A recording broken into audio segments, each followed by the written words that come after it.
that's it. And then that's quiet.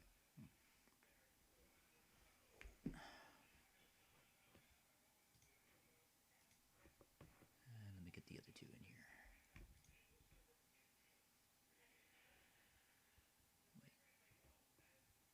Wait. No, screw this. I'll just...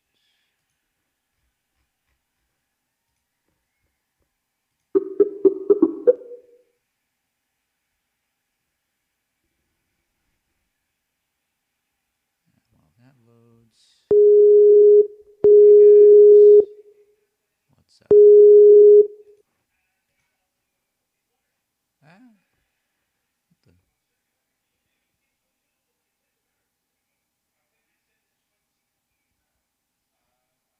of course.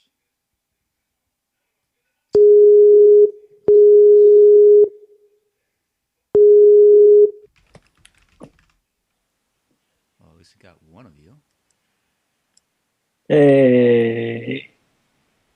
How you been, dude? I'm alright, you? Tired. Like, going furniture hunting did not yield the results I had hoped. That's no fun. Oh, that's much better. Oh, there we go. Yeah, Osio drivers. They're not my friends. Well, rather, they're not friends with Skype, but, you know. I was half tempted to use that Google Plus chat, but it uses the camera Hmm. and no. Oh, is Don not joining us? He hasn't been on Skype lately. I think he's taken a little time away from Tumblr and Skype and the community and whatnot. Makes Not sense. necessarily. He was Huh? a part of a pretty big project, so I'm not surprised. Yeah.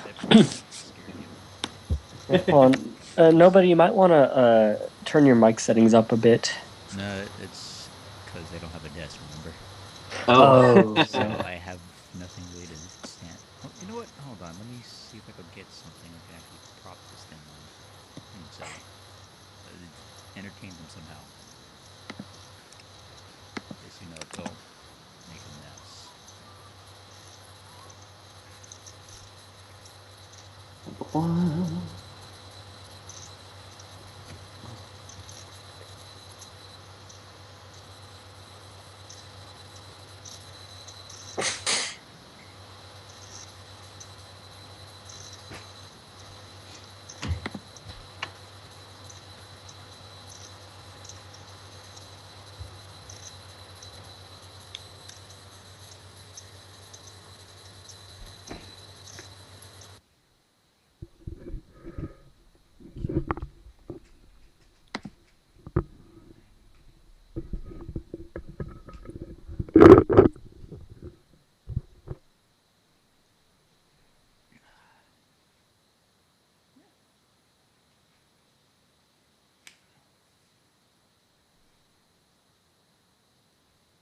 Better? Worse? Sounding better, yeah, much. I had to find a box relatively my sitting height. Sort of. The big thing though is, yeah, no desk. No desk makes things a little more. I'm gonna have to find a way to jury rig a stand. A nice ghetto stand. Oh, I have a few ideas. I mean, I got a lot of cardboard in this place right now. Good. So I think after That we is order useful. things, to reconstruct myself a really ghetto ass desk. Maybe. I'll figure it out. In the meantime, I gotta deal with my right leg giving out when I sit cross-legged and my left leg falling asleep when I have my leg straight out. So, yay!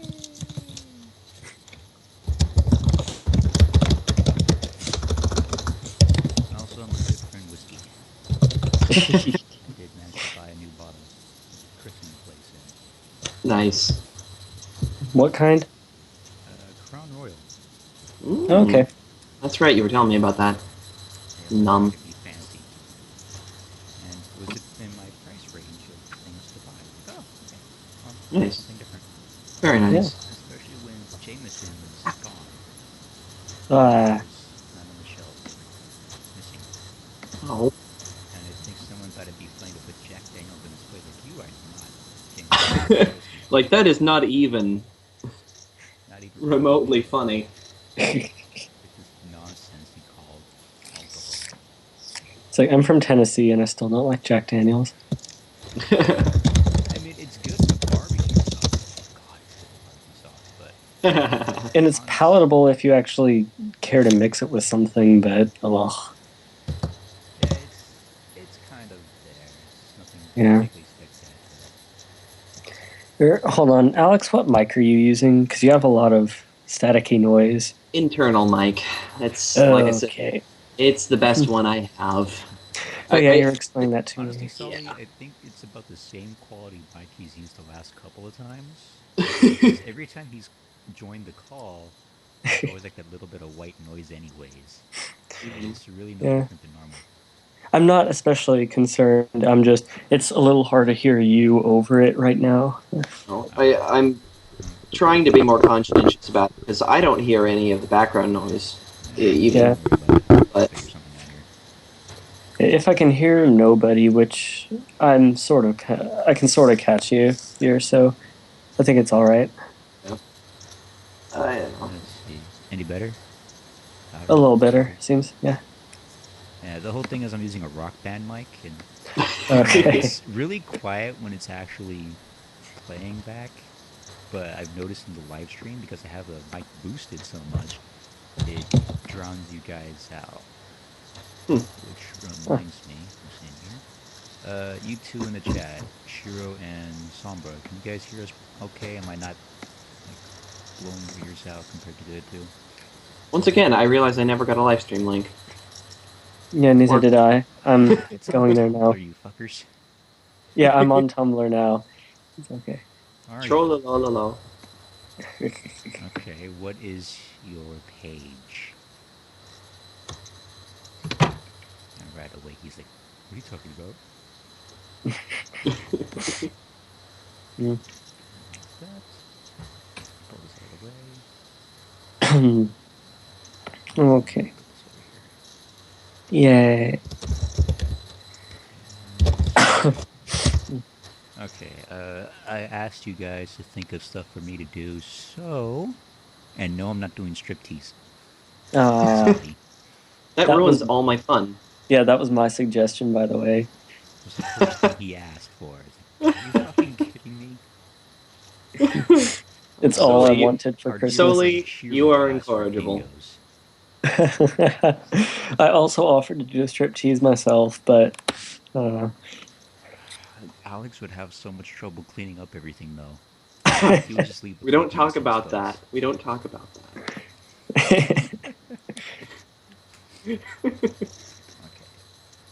So, while you guys think, I may as well get something or other opened here.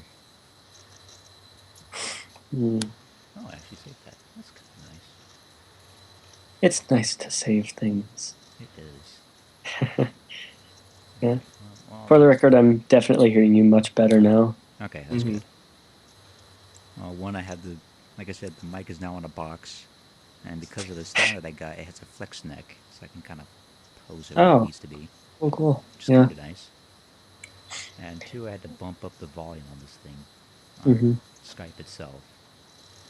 Although, of course, the stream doesn't respond to anything I ask them, so I don't know if I'm blowing the ears out or if they can barely hear me. Well, Yeah, all I have is a condenser, so whenever I'm actually recording anything I don't want to sound reverby, I have to basically shield the backside of it with like blankets and pillows or whatever I have around. Baffles. fun. And I usually don't want things to sound reverby, or when I do, I want it to be on my own terms. I want to put my own effects on. That's usually the case whenever you record anything. Yeah. I always kind of... I actually really know how you feel about that. I always feel this little rise of ire, I guess, whenever I get someone's remix stems, and their stems are layered with delay and reverb and stuff, and it's just... What if I wanted to put it in a different, tempo? It would totally muck everything up. Yeah. Some Yeah.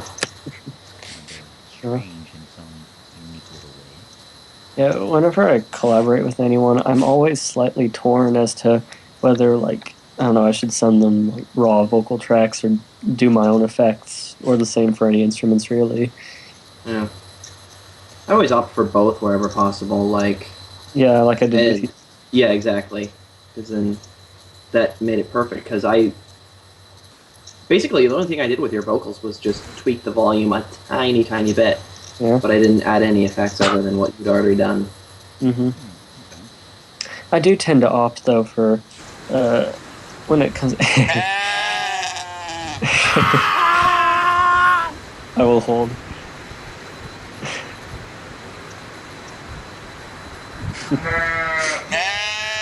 Yeah, but I tend to, when it comes to vocal mixing and effects and stuff, I'm just inclined to kind of let people at least do their own most basic effects, because I feel like there are some things that change from song to song, like reverb or to some extent EQ, but for the most part, there are some basic things that everyone does to their own voice, I think, to Yeah, everybody has their own kind of right off the bat. for their own voice that they like to use.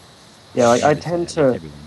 Yeah, I tend to jack up low mids and add a very tiny bit of. I'd overdrive it just a little bit, not to where it's actually scratchy, but just enough to be warm. But yeah, I think it's nice to let people actually do that themselves. But for instruments, I'm a little more lax.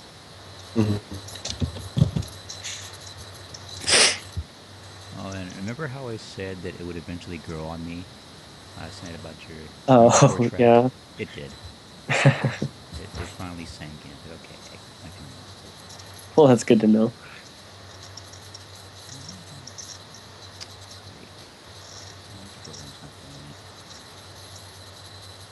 Everything hates me.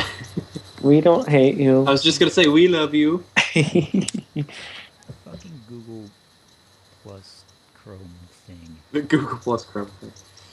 It's, Yeah, there's a reason I don't use Google Plus, Yeah.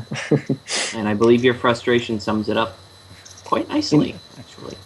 You know, today I was just on Google Chrome and this whole thing popped up that said you had added me on Google Plus, and I was like, well, that would be nice if I knew what that meant or how to utilize it. Yeah, I was thinking about that too. Like I mentioned earlier, I wanted to use or attempt to use the Google Plus chat because it has like all the camera functions and supposedly it's more stable than Skype. Mm-hmm. But it's like, okay, I don't know how to use this. That's the only time I've ever actually used Google Plus is when I was planning on like video chatting with multiple friends, but we all had ghetto Skype because paying for Skype was ridiculous. So Yes. yeah, that's the only reason we elected to go Google Plus. And it's actually a little unsettling because for anyone listening who hasn't used the Google Plus chat feature, it like when you're chatting with more than one person, like say you have 3 or 4 people on different cameras, the camera view just automatically switches depending on who's talking. Like it'll register your mic, and if somebody's talking, then everyone else will see that person. If somebody else chimes in, then it'll go to that person, which is a little unsettling if you have people talking at the same time. Yes, that is kind of an awkward sort of deal, isn't it?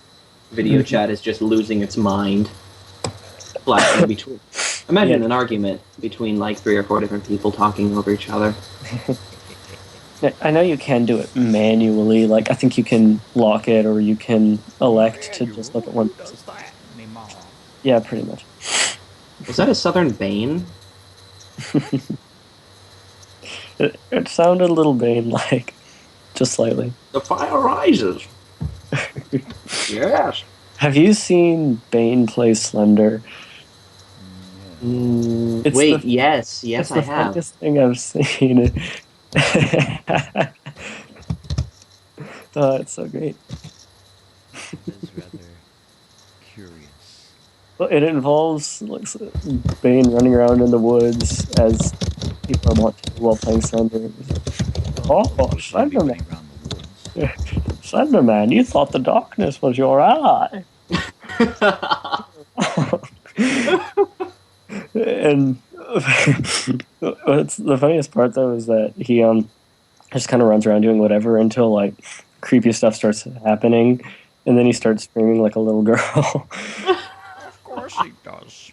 Like when he was running around and was like, Batman, Batman, help me, save me, Batman, are you there?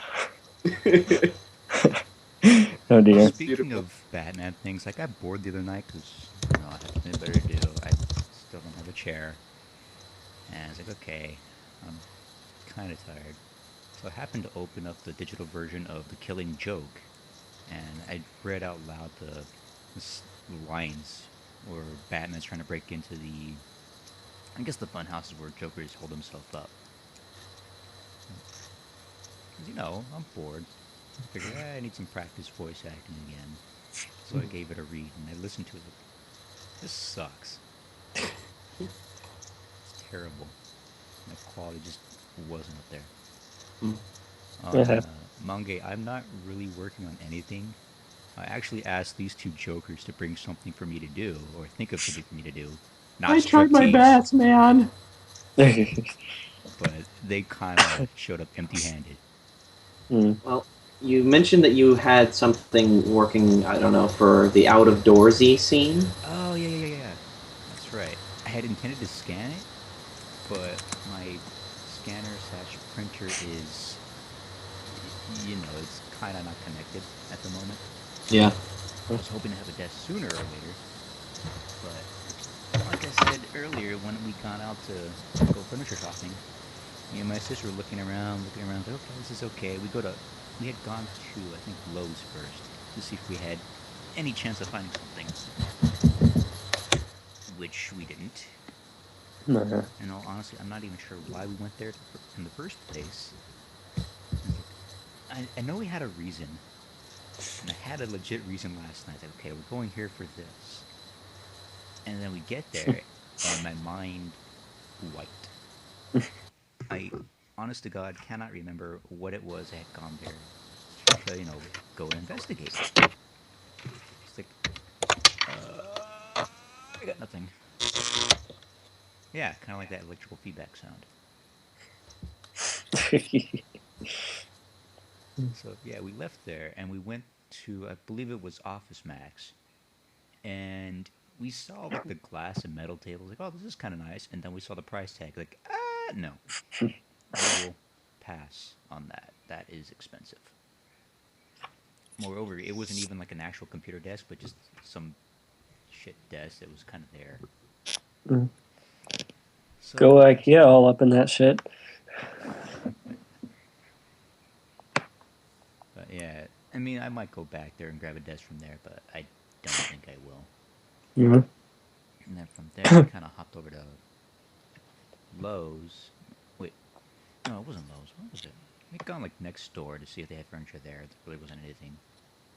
And after that, we just kind of went to Safeway to buy food and came back. Yeah. Which is ironic because Target actually has better furniture than all those stores combined so far. I've never looked at Target furniture, but I've heard that from several people. Yeah, it's kind of funny how that works. You wouldn't think, it's Target. It's like this shit brand place, second-rate stuff, and yeah, its furniture is really good. Like a few years ago when I lived down in Southern California, in Irvine area, me and my sister had bought a cabinet for a TV we had at the time. And the damn thing was made of actual wood, like Brazilian wood or something. I forgot the actual term. And that thing was solid. It was heavy. It was well built. They knew what they were doing when they built it. I was like, wow, why can't we find something like that again? And they haven't carried it since. Which bums me out a bit. I think you told me that. I think I did, yeah. Yeah. Oh, can't recall at the second. Really, I'm just kind of sketching about. So meanwhile, the chat has gone quiet. It's like, oh, we didn't think of anything. Oh God, what have we done? Bad viewers. I don't know how to talk to people.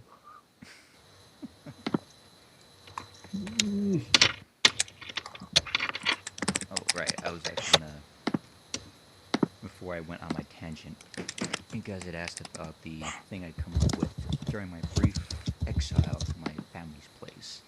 Hmm. And it was mostly like I actually started to figure out, in terms of visuals, what I was gonna do for like the scene progression.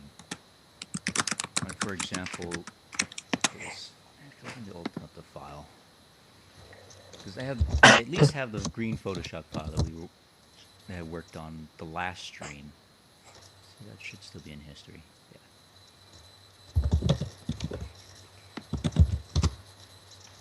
But as we're all aware, we have these colors here.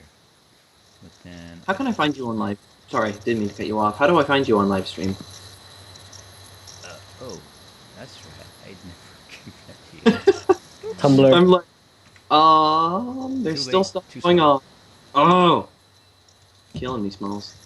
So yeah, after the color sequence, I think you guys had seen this already, but this is like the basic progression of what a tree is, what it has on there, and then asking about chocolate, and it pans down to Twilight laughing and whatnot.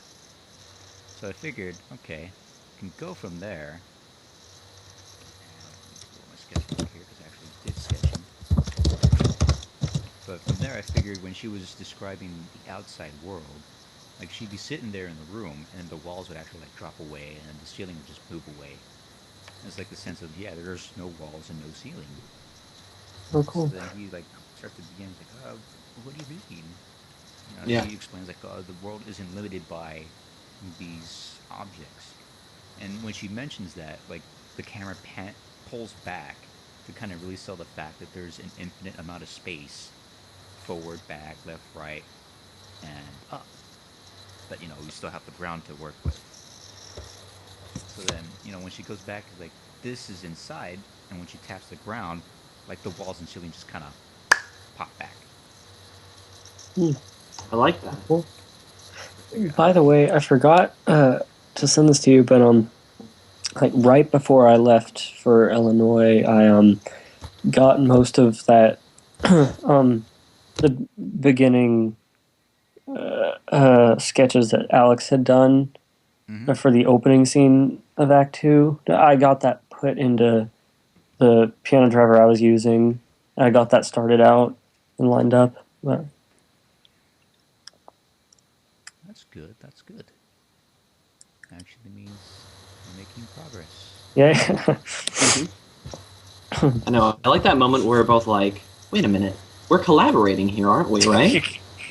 I was you kind know, of surprised that Sully had forgot it. Wait, do you remember that I had you guys working together on Act Two? Like, oh, I know. I kind of forgot too, because I was like sending you solely. I was like sending you the stuff and kind of waiting for you to get back, but then you didn't. So I figured, okay, I guess I'm taking over Act Two. I guess. you see, I had been told that we were working together on this one, and you were taking Act Three. But for some reason, my brain told me it was the other way around, so I was just kind of sitting back. oh, you. Shit. Yeah, I But know. I think because I remember you had specifically said that you wanted the breakdown scene, Sully, Yes, because you wanted because that whole sequence. Like, okay, because you know the music that goes there, and I know exactly what I want to happen there. yeah. But that also means that Alex gets to pick a particular sequence that he wants to do. Because Oh he yeah. already laid claim to one, he gets his one as well. What is the breakdown scene that you're talking about? Is this when he In the third first? act, I Okay, don't talking want about- to give okay. too much away in case, we got Yeah. some people who Yeah, have never exactly. read it. Shame on you all.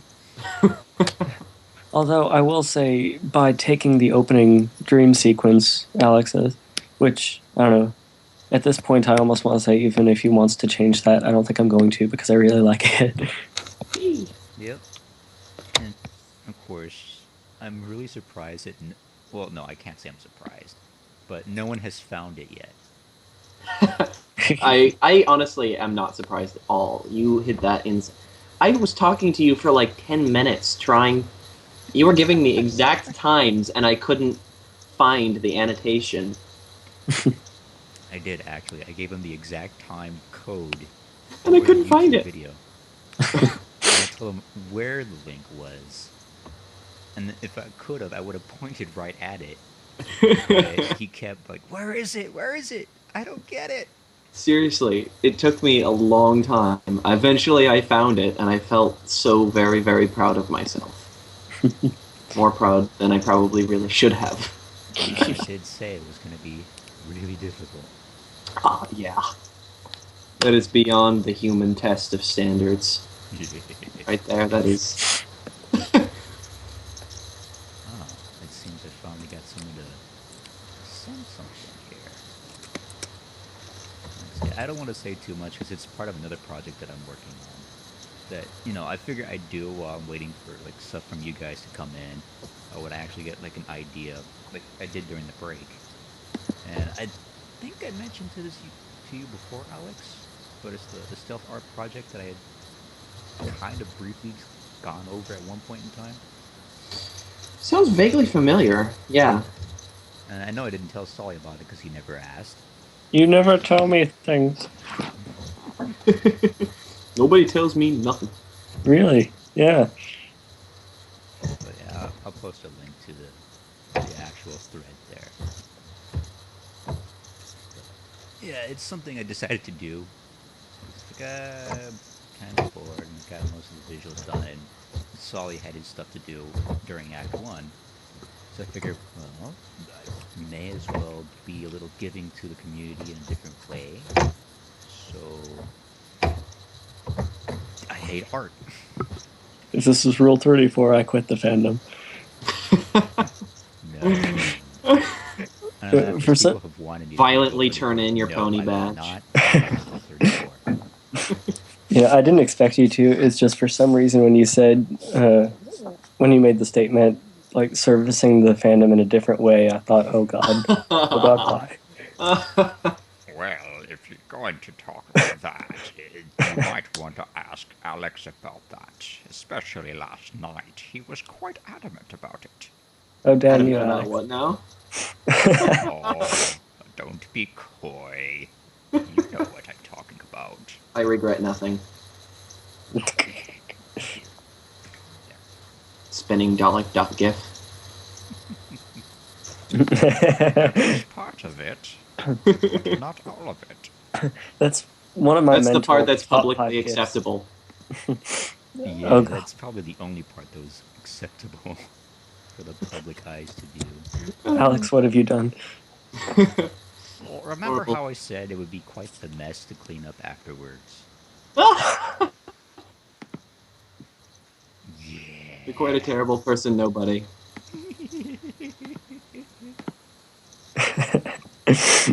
It's like the most horrendous giggle. No good can come up with that giggle. No good could come of that. True. Truth. See, actually, I think I'll send you guys like the horrendous recordings I did. Unless like the chat wants to hear it too, although I have to really boost the levels on that. Let's see here. Let's see. Oh. Why, hello there. I forgot this was here.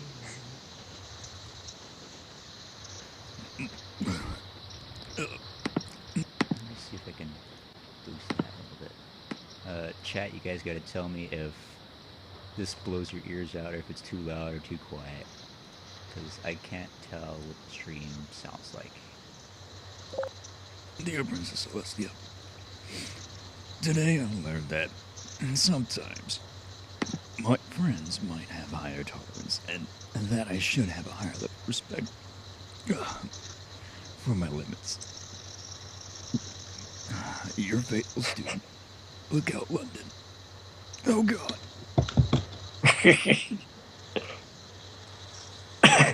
I figured Alex would remember that.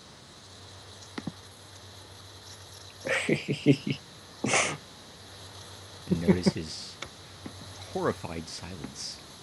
I actually don't know what's going on right now. I don't know what chat I should be looking at here. No, I played it over the audio. Oh, okay. I have my audio turned way down. Because I was getting feedback from the stream back in You my know what? I headphones. think it's on Tumblr. Oh, is this? Oh, The goodness. audio recording, I think yes. I know which one you're talking about. Dear Princess Celestia. I That think you said. was I think you sent me that like in text form at yes. some point. Mm-hmm. That was an interesting night. You did. It was a good time. hmm I don't think I've ever been quite so intimately acquainted with the floor before, honestly. And see, that begs the question, though. It's like, is your picture, Solly, for the chat, this particularly lovely picture of one Betty Punch and Miss Octavia right here? Now, Solly does say that he is the drunkard, and oh, Alex there is the refined, sophisticated creature that you saw there on the right. Refined, sophisticated lol. He's just However, hiding it better. however, I find that statement quite wrong. But who am I to say? By the way, Although, Sully, I sent him the full uncropped version of that picture, your display picture, and he had some wonderful things to say about it. Oh, uh, let's see. Oh my! All that empty space already making room for the toys and bondage devices. For shame. I've said nothing of this sort. Yeah, that wasn't you. Yeah, that wasn't me. Alex had actually been thinking about it. I Nope. just decided to say it. Nope. Well, Oh, nope. don't be modest. Say all you want. I have the text evidence. Who are they going to believe? Me.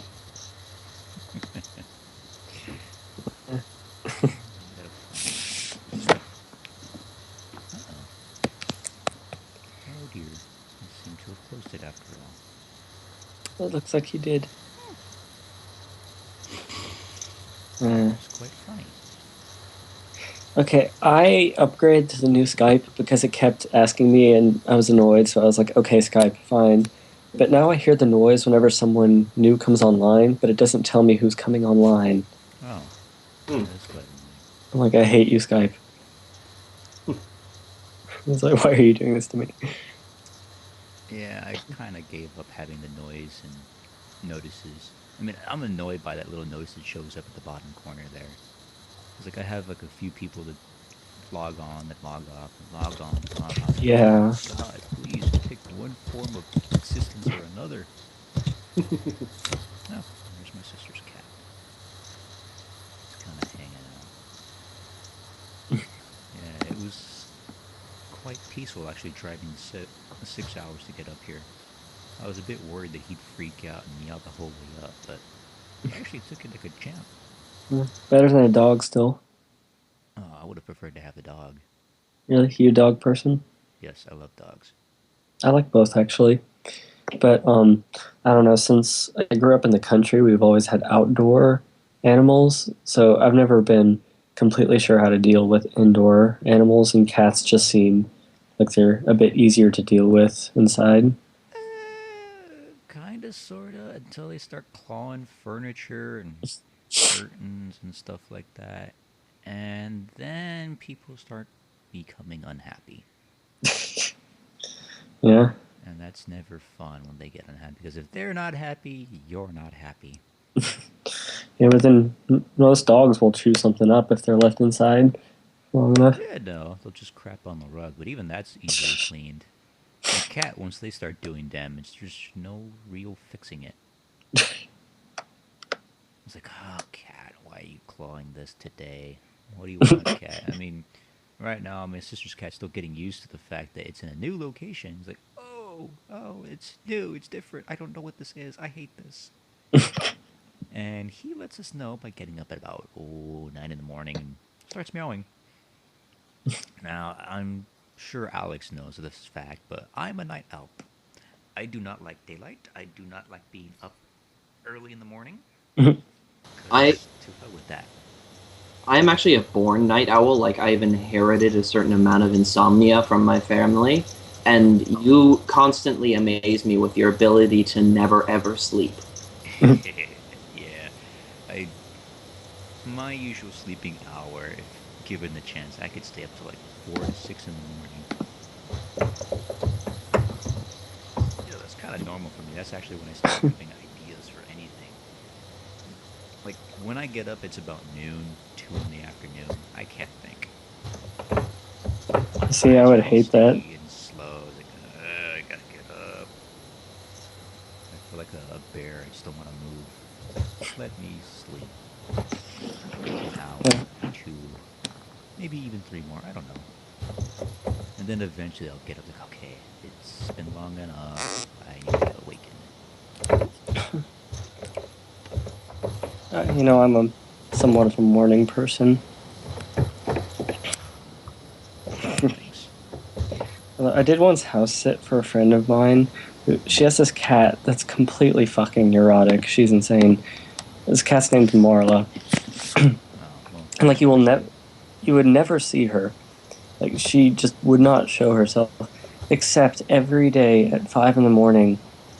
She would just think it was time to play. She wouldn't come near me any other time of the day. But I remember once uh, I was house sitting because at the time they had a dog that was kind of crazy that would chew up everything if there wasn't someone there right. for about 24 hours. So yeah, I just stayed there. So I was in bed. I just feel like this pricking on my feet, and I look up, and this cat is just attacking my feet, their bed sheets. So I'm like, so I just basically pulled up a comforter to where I couldn't feel anything. I'm like, okay, cat, have fun, do whatever you want. At which point she climbs to like this chest at the foot of the bed and starts launching herself onto me. But she does it once. I'm like, okay, whatever. And I just kind of like nudge her away. But she like repeatedly keeps like climbing back up and jumping onto my chest and then going climbing again, launching Wow. herself. So Yeah. greedy. Well, yeah. At which point I like pushed her off the bed. I was like, no, cat. But then the act of pushing Marla off the bed woke up the dog, who's completely neurotic, Oh who no. yeah, he does the thing where he like would go to one side of the bed and say, hey, are you awake? It's time to be awake now, isn't it? And he'd run to the other side. He'd put his head and say, hey, you're awake now, aren't you? I bet you're awake. I'm awake. And he'd run around. So every day I woke up at 5 because dumb cat. I think that was the cat's plan all along. Probably. But she's rather funny. Yeah, she's really spacey. And I remember once I was just like sitting. I've only seen her a few times still, but once I was sitting on a counter like in the kitchen, Mm-hmm. and she wandered into the kitchen, just kind of like off in her own little world. She was like just kind of bouncing along, and she just Mm-hmm. like stopped dead in her tracks. And she like turned slowly and looked at me, and her eyes got really wide. And she just ran off. It's like, good heavens, It's like, oh shit, oh there's a person dear. here. Screams and runs away. Yeah, that's pretty much what happened. That is the kind of cat that I was dealing with. Oh, that does sound fun. Yeah, Still more of a dog person though. yeah, I like both. I don't know. I guess if I had to choose, I'd be a dog person. But either way, I'm not too fond of indoor animals. Yeah, the big thing about cats is the fact that, the litter box, Mm-hmm. that thing can smell the high heaven. Yeah. And well, I used to be in the care of a rather neurotic cat who I basically consider blonde. She was the definition of dumb blonde. Because I believe she was a mix of calico and Siamese, so she had the derp eyes, and she had the coordination of a drunken baby, and you know, she just gets lost like a few feet from the house, and she's allergic to fleas. So it's like, what do we do with this cat? Can't let her outside. Can't let her really be near screen doors. and she's not that bright. She's lit herself on fire twice. What? She burned her tail once, and the second time she burned her entire side Oh. because she thought, "Oh, a candle.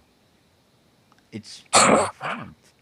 I shall get as close as I physically can to this glowing white object." And when I got back that day, I walked in like, "What smells like burnt hair?" And sure enough, it was the cat. Dear God. So yeah, not a very intelligent creature.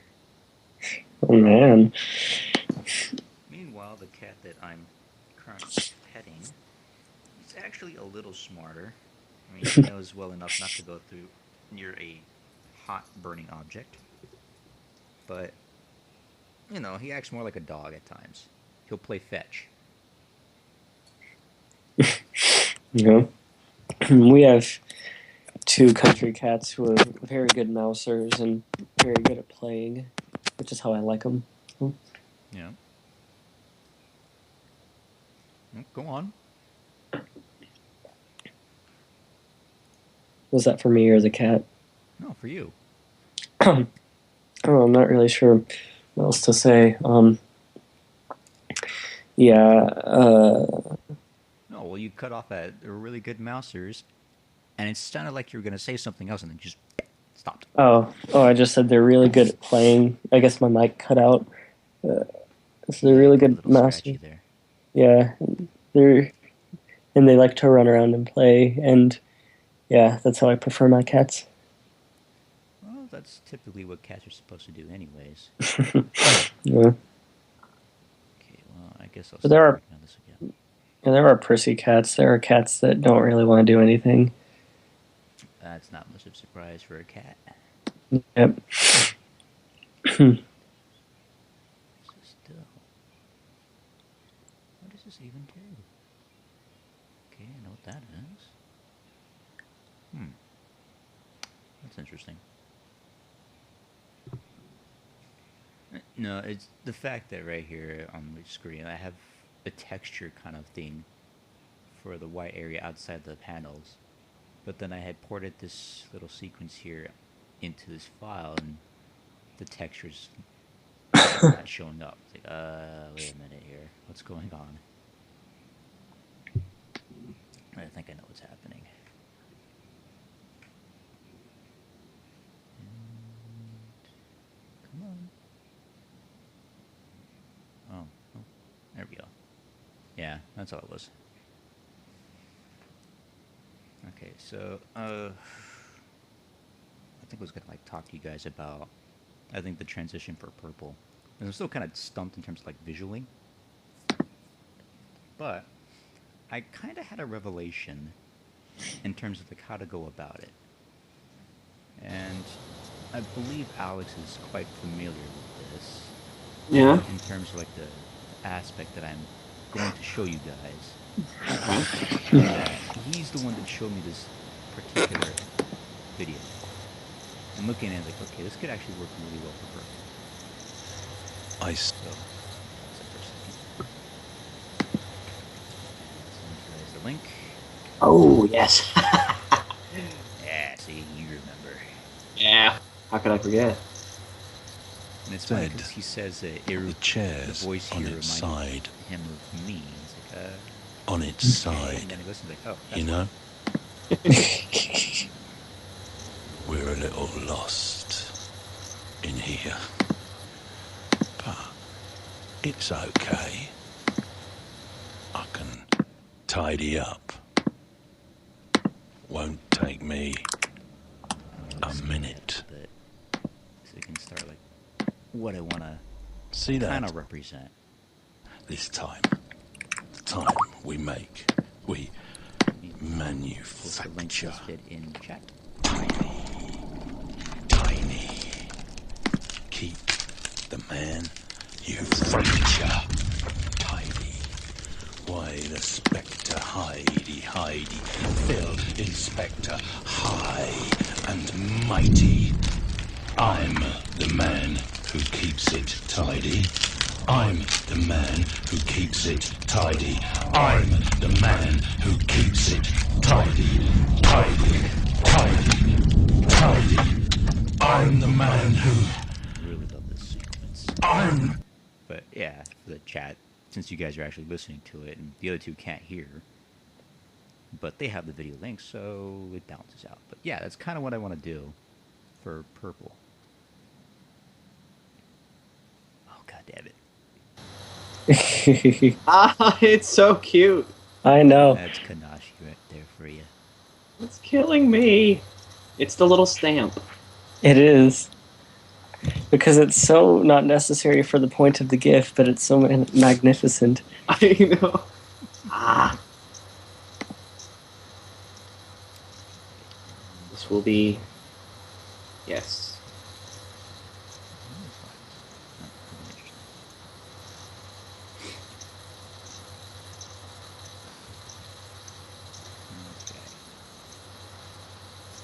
I think I'll give the chat, or rather whoever's in there, the chance to find something interesting to read. And I'll read however much I can for a set period of time. And Set period of time any is limits to what the subject matter is. 37 hours. Well, if that's the case, then you guys get Okay, go. Nobody, do you own a copy of 50 Shades of Grey? No. Oh my lord, I'm Well, pretty sure, have I sent you the Morgan Freeman impression reading of 50 Shades of Grey? Because it is magnificent. I still say Gilbert Gottfried is Yes! the only acceptable. Oh my goodness. I would also listen to nobody reading it. The fact that that book even exists is hilarious. It is. Hilarious is a good word for it. I have a few harsher words for it, but hilarious works for me. Yeah.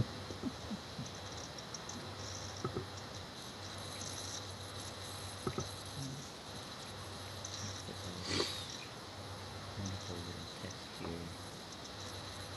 At least most of this form into this itty bitty square. It's a sort of reminder of what I'm doing, though I don't know much what I am actually doing anymore.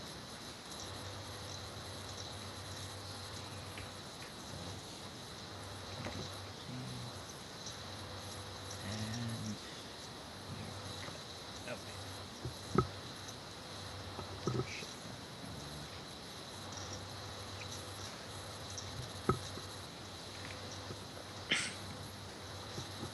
Come on, guys, think of something.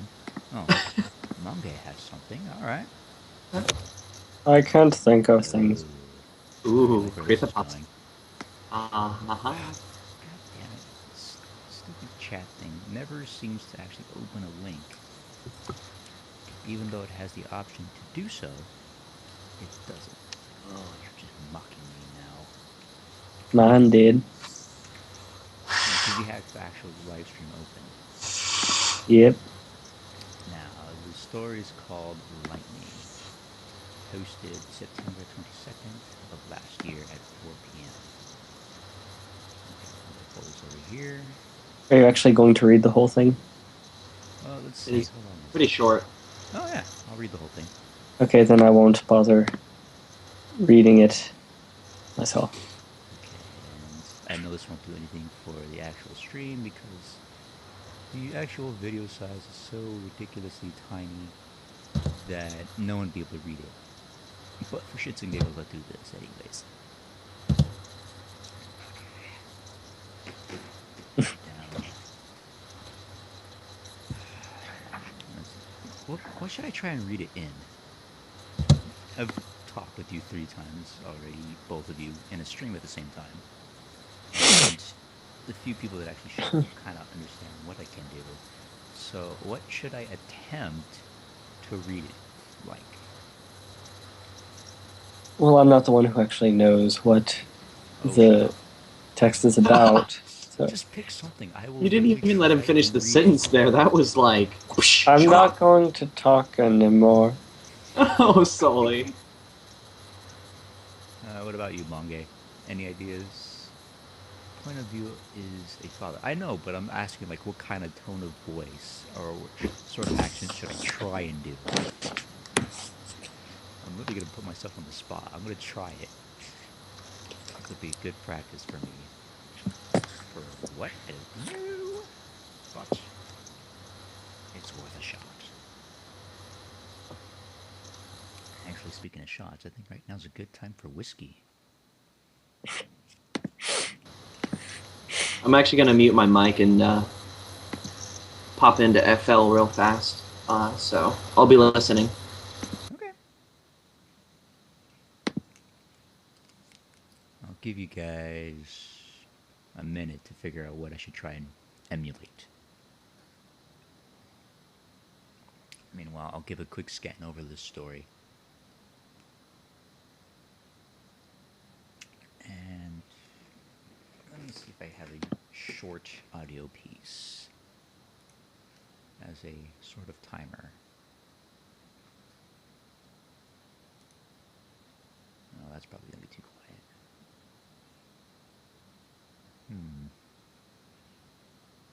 Oh dear, I don't think I have anything. Nope. Oh well. Minute starts now.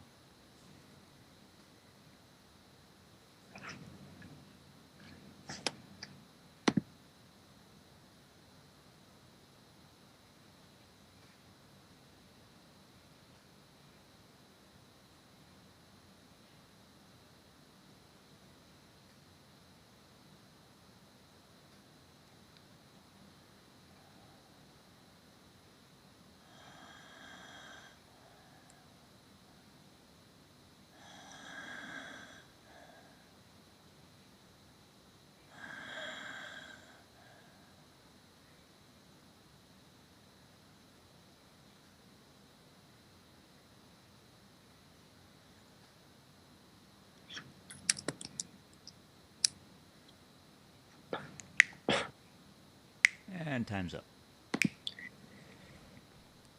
Think of anything, Sully? Oh no, I'm not allowed to talk anymore. Oh, fine.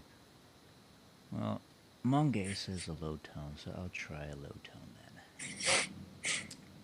then. Lightning. We had just moved into a little ranch house in the suburbs. Storybook neighborhood. Quiet, friendly neighbors. Picket fences, the whole 9 yards. Suffice it to say that this was supposed to be a new start for me. A recently single dad, and my 3-year-old son. The time to move on from the previous year's drama and stress. I viewed the thunderstorm as a metaphor for this fresh start. One last show of theatrics before the dirt and grime of the past would be washed away. My son loved it anyway, even with the power out. It was the first big storm he'd ever seen. Flashes of lightning flooded the bare rooms of our house, imparting unpacked boxes with long, creeping shadows. And he jumped and squealed as the thunder boomed. It was well past his bedtime before he'd finally settled down enough to go to sleep. The next morning I found him awake in bed and smiling. "I watched the lightning out the window," he proudly announced. A few mornings later, he told me the same thing. "You're silly," I said. "It didn't storm last night. You were only dreaming." "Oh." He seemed somewhat disheartened. I ruffled his hair and I told him not to worry. There should be another storm soon. Then it became a pattern. He would tell me how he watched the lightning outside his window, at least twice a week, despite there being no storms. Recurring dreams of that first memorable thunderstorm, I figured. It's easy to hate myself in hindsight. Everybody assures me there's nothing I could have done. No way I could have known. But I'm supposed to be the guardian of my child, and these are useless words of comfort. I constantly relived that morning. Making coffee, pouring milk for my cereal, and picking up the newspaper to read about the pedophile local authorities had just arrested. It was front page stuff. Apparently this guy would select a young target, usually a boy, stake out their house for a while, and take flash photos of them through their window while they slept. Sometimes he did more. My stomach sank as I made the connection with the media. At the time, it was merely something from a child's imagination. In retrospect, it is the scariest thing I've ever heard. A week before the predator was caught, my son came up to me with his pajamas. "Guess what?" he asked. "What?" "No more lightning out my window." I played along. "Oh, that's nice. It finally died down, huh?" "No, now it's in my closet." I've yet to see the photos the police have collected.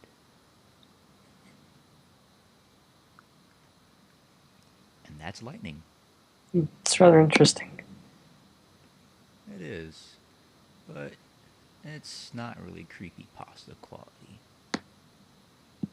Although it does beg the question, how did he get into the house?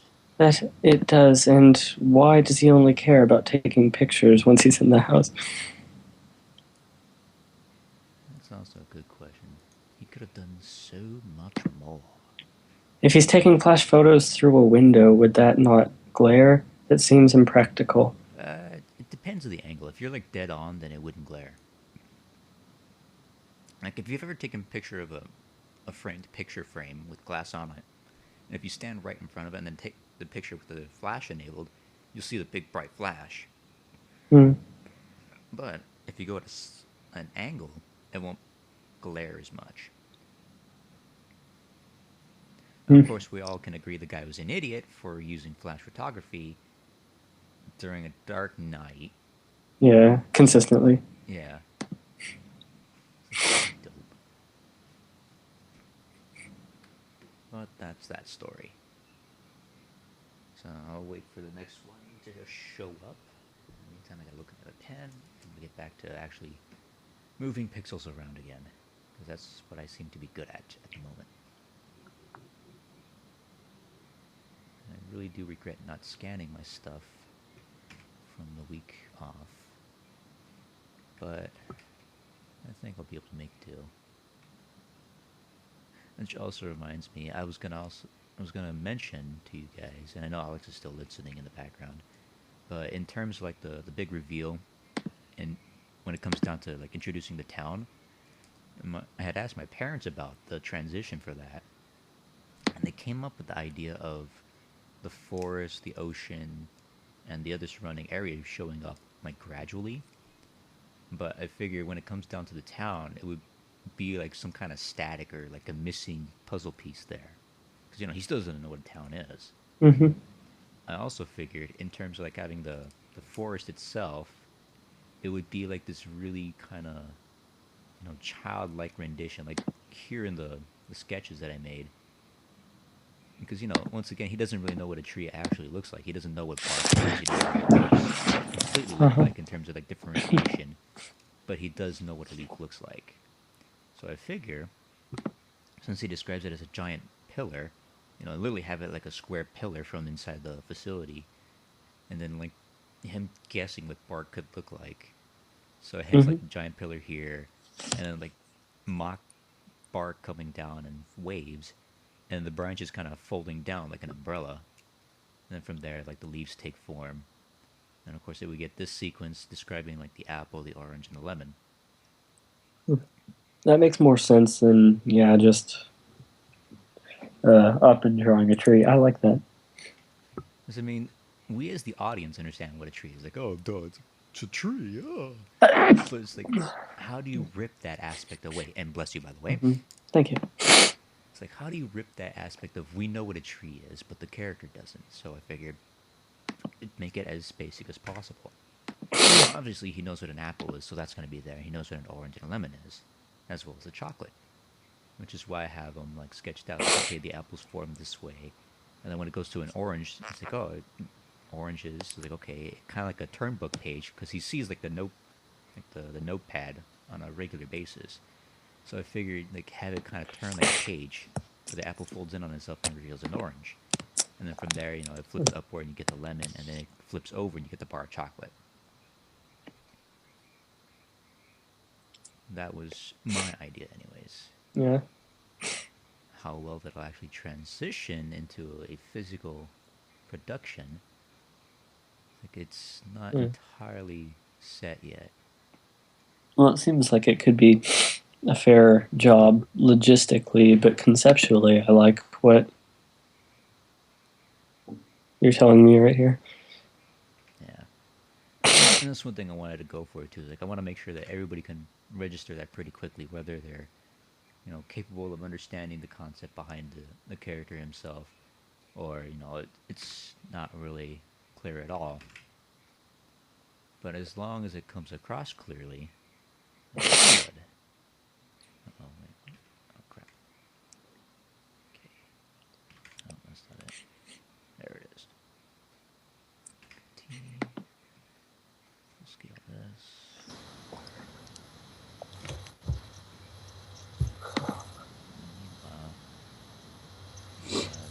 Think of something, Sully. We're dying. Think of what? I don't know. I don't know either. Oh. Someone's back. A lot of Like, issues. we told you about listening to Sully's work while we're trying to stream. We know how much of a mess you make when you listen to it.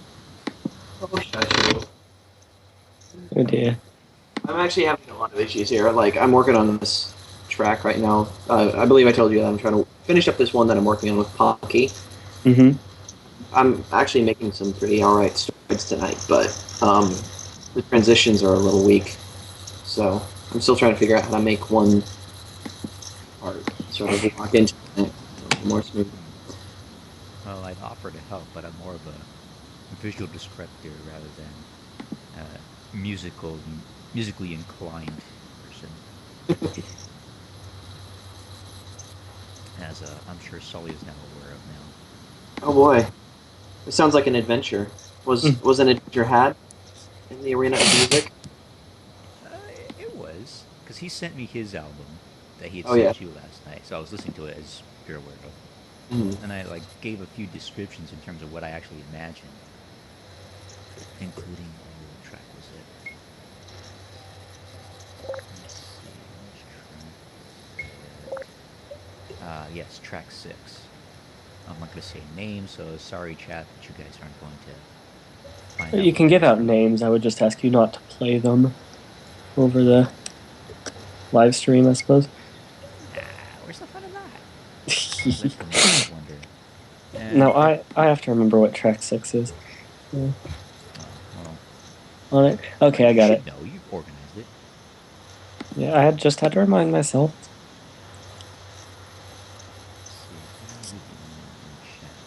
Probably Shiro probably has us all on mute. Mm-hmm. Yeah, it says there are 4 viewers, so just Sully, me, and 2 others. Yeah. But I'm still not going to give out information. It's not my project, so I don't have any right to that. If there were 100 people in the live stream, I would be a little. I would be a little more protective. There would be more potential of someone running off and blabbing or what have you. But I don't know. Yeah, no, I don't I'm not really that know. popular. You're popular with us. I was actually saying to Don the other day that I don't know. He was just kind of talking about the phenomenon of different musicians and the amount of attention they got, and I said rather honestly, I would trade actually being friends with you guys or Don and talking regularly to having just an ass ton of subscribers that I don't know any day. Yeah, I mean, I'm still looking at my subscriber count at 356. Okay, you guys are watching my channel, but why? It's I know why you're watching Sully, and I know Alex will eventually sub to it when he gets absolutely bored. I'm subbed to the project, aren't I? I swear I did. To the channel? No. Yeah. Your Wanderer channel? Yes. There Don't even give me that. I'm so What? I'm serious. You're not. You show up in my sub box every time you like a video or something. But see, that's different. Wait. Yeah? Okay, I'm gonna shut up about that now. I swear to God, if I find you on there, I'm gonna be pissed. Like, how did I not notice this?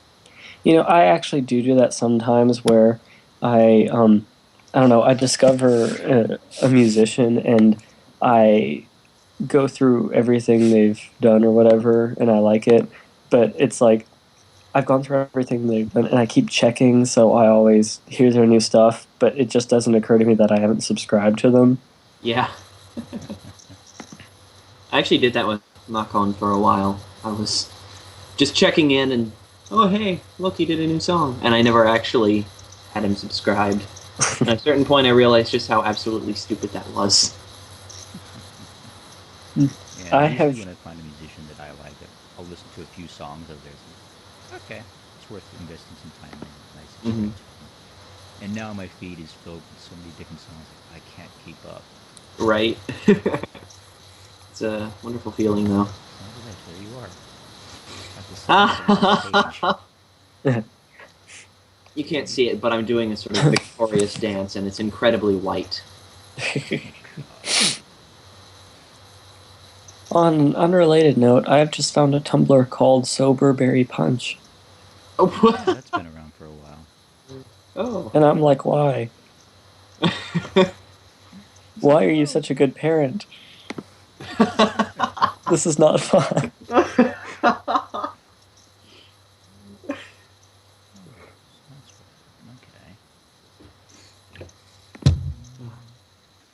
Did you disappear again? And he's gone. Yep. The cheeky little shit. Mm. Let's see. Blaza Yob has subscribed to you on YouTube. I don't know who you are. Mm. You have 5 subscribers and 5 videos. But what do you do? Yeah, I always check people out because I'm curious too. We've got... Wait, what? We weren't talking about you, Alex. I don't know what you were thinking. That was in my head. I'm just going to... Yeah, stuff. And then comment posted. Let's see, singular from Blaza. That act 1 was serial. I'm gonna share it around. I'm really looking forward to Act 2, by the way. I wish I could help in some way. Thank you for sharing this unique story video. If he could animate, I would be so happy. At the same time, it's like, if they animate, they're gonna think, oh, it's gonna be show style. I'm like, no, no. I don't want show style. No, sir. Show style is way too common. Yeah, I always have this dilemma with YouTube comments, in that I don't make a point to respond to everyone, but I try to respond to ones that say something specific, just because I think it's a nice gesture. But also, I don't know, I feel bad skipping over ones that are just very generic, oh, good job, or oh, this was pretty, or oh, I like your music, just because I do appreciate those very much. But after a certain point, it's like, what do you say? It's like, I said this on the last video too. I appreciated you then too, and I still do now. Yeah, but then I feel bad if I don't say anything. So, Yeah. it's a vicious circle. Yeah. The one video that actually got all the response was like, I looked through them, like, okay, is there any actual critique? It's like, okay, you did good. It's like, okay, yeah, I did good. I can kind of grasp that now. But then I see, like, legitimate critique, like, a diamond in the rough. You know, I don't think I've ever gotten, with the exception of like maybe my first couple videos, I don't think I've ever gotten a YouTube comment with critique that I thought was just valid to the point that I was like, yeah, I probably should have changed that. Like I said, with the exception of my first few videos, usually I feel like when people on YouTube critique some of my stuff, I'm like, well, I don't think that's completely valid, or I don't quite agree with that. It's usually like the fellow musicians that when I talk to them on Skype, they'll be like, well, yeah, you could do this and this and this. But I feel like they, even on YouTube, even if they would tell me something in person on YouTube, they won't. Usually, the people who actually know what they're talking about usually don't seem to bother critiquing like that. That's how a lot of folks are, though. Think you really think about it, 'cause they don't want to really infringe on your ideas. Well, yeah, 'Cause and they're also, I just mean, if you're commenting on an existing video, then I mean, it's already out there. It's not, hey, what do you think of this project I'm working on? It's, there's only so much that can really be fixed. yeah, Or, well, you can't really fix it, I guess is what I'm going for. right. I mean, in all honesty, I wish I could actually help critique your guys' work better. To be more useful to you guys. But I was trained as an artist and not a musician, so I don't really know all the phrasing properly. Oh, I cannot has visual art. I think I've said that, so I do apologize. Yeah, and that's the whole thing too. It's like, I know you guys want to like help out visually, but you don't really know how, and that's how I am with, you guys' music. Like I don't want to help, I really do, but it's like the aspect behind it escapes me. I don't know the phrases, terms, like how tones and variables actually apply to music. And that's why, Yeah. I give my descriptions as a visual aspect rather than a musical one. It's like, that's the only way I can really describe it. Yeah, well, I'm kind of like you with art in that I know what I like, but I don't really know why or how I should most correctly describe it. Yeah, and it's understandable for some people too. It's like I've had instances where I look at other folks' art. It's like they're obviously more trained than I am. They have a better terminology than I do. But it's like I want to at least say my piece. Like something sticks out, but I'm not sure what. And I'll make that comment. Like, okay, there's something about like a particular section. I'll give an example. Oh, come on. Like, let's say, for example, in this frame here, whoever's looking in the stream, this is more or less for whoever's watching that. But essentially, like, if you look at a composition and the color scheme is pretty much there, but then all of a sudden there's like a splash of some random color that really ought not to be there, but it still kind of works. It's like you kind of pointed out, like, I'm not sure why this is here. I mean, it kind of works, and I guess it's your intention, but at the same time, it feels kind of off. It feels misplaced. Like I was talking to you last night on track 4 on your Redux. Like that one instance that I had mentioned, like it feels off, and it's only in that one spot. Because listening to the rest of the track, it's like, okay, this works pretty well again, but it's that one spot that just feels so off kilter to me. But then Well, the listening to entire thing is off kilter, but yeah, it's just because it became isolated. yeah, Or I'm figuring anyway. yeah, it's that one instance. It's like just that one instance, and then when the organ comes back in, you don't notice as much. But it's that literally that one instance at that one point in time, it just shocks me so much. Like, whoa, wait, where is this? This broke me away from the song. But listen to the rest of the song. I'm like, okay. And then I listened to it again today. Actually focusing on it. It's like it's not that bad anymore. Yeah. Why did I hate this in the first place? For all I know, I felt something similar or at some point, and I just got used to it. Or maybe I got used to it before I really fleshed out the song. Who knows? But That's kind of like what I think of whenever I try and critique your guys' work. It's like, yeah. I want to say something, the idea is there, and the heart's on the right place, but I don't know how to portray it. Well, like I said, even though, like I said last night, even though I essentially disagreed with what you were saying, I mean, it's not that I didn't appreciate the criticism. I mean, far from it. I wouldn't ask you for your opinion, or I wouldn't ask for comments if I didn't expect to get any back. Is that I have no problems with saying, okay, well, I get what you're saying. I just don't quite agree with you. It's like, I would rather do that than just not get any feedback at all on it before I released it. Yeah. That being said, it's kind of the instance you were talking about is kind of a musical, it's a really personal taste thing. I I like jarring rhythms. I really like, time signatures that are like tacked on, kind of like 5/8, 11/8. That would be completely normal, but they have an extra beat. So it's kind of a personal taste thing as well. Yeah, and I figure as much. Like everybody has their own unique taste and style that they prefer. It's like okay, it's like I can understand that. Hmm. It's relatable. Like even I have my own preferences. Like for the most part, like people say, "Oh, dubstep's great." It's like it depends on the song. It's like no, you Yeah. don't understand. It's great all across. Like, no, Oh no. Oh no. there's I'm certain with you there. songs that don't work.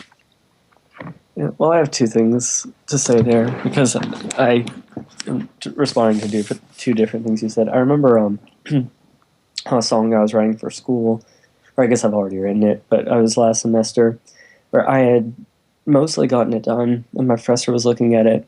And he said, "Well, pretty much at this point, if I were to give you any suggestions, it would be more like, well, I might not do this, or I might do this differently." And that's not what it's about. It's like there does come a certain point in critique or just creating art in general where it's not so much, well, this is probably wrong or this could probably be improved, as it is just people have different tastes, for better or worse. But yeah, regarding dubstep, sort of my thoughts are I think it can be done well. I think it's, at best, it's a really interesting exploration of sound, honestly. There's a whole shit ton of bad dubstep on YouTube.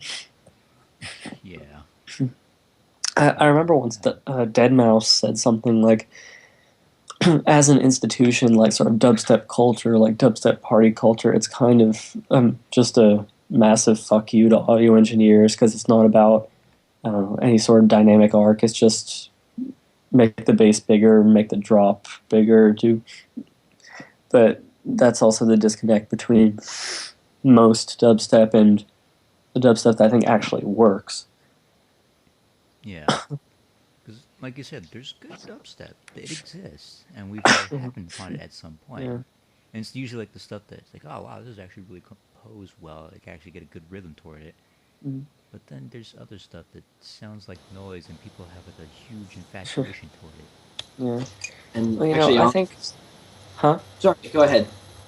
I don't know. I think in some ways I almost like dubstep when it's pulled off well, if not in the same way, sort of half for the same reasons that I like sort of Icelandic post rock or just ambient music anyway, is that it's just it's as much sonically interesting, or it almost replaces certain harmonic motion with just interesting sonics, which I do appreciate when it's done well. Yeah. But Alex, were you about to go off on like a liquid dubstep? Pretty much. Awesome. I was gonna say Seven Lions is. I know I'm Yeah. kind of a little obsessed, but it's kind of a perfect example of that. It's melodic, it's uplifting, and it's very well produced. So it does exist, and it's wonderful. Well, like Seven Lions is basically, I think pretty much any dubstep artist that's consistently good almost isn't dubstep as much as bridging between other genres. Yeah. Seven Lions is almost, kind of just as much electro. It's sort of like electro, but the bass is big, and there are some synths used that are common for dubstep. And he's actually done a handful of electro house tracks as well. Or it's like even like if you listen to a lot of what Skrillex releases, the vast majority of it actually isn't dubstep by its strictest definition. Most of it's just kind of electro or techno. Yeah. Yeah, the different varieties of EDM kind of cross and fuse in very weird ways. Actually, another one of my favorite producers is Midas. I think that's pronounced, or Midas. What's it spelled? Mitis. I'm assuming Midas. But he's done drum and bass, dubstep, all kinds of these beautiful melodic styles. And actually, he has this track called Endeavors that fuses both of those together. It's got like a dubstep breakdown, and the body of it is more or less drum and bass. Mm. Okay. Actually, I'm going to see if I can. Yeah, I was just about to ask that. Like, go look for something. Yeah. And of course, my internet chooses to lag right now. Here we go. Good. Yes.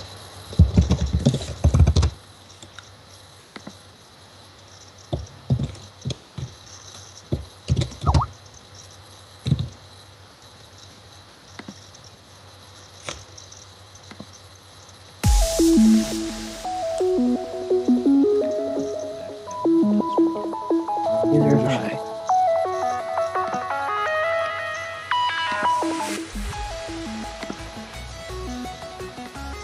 Just let you guys talk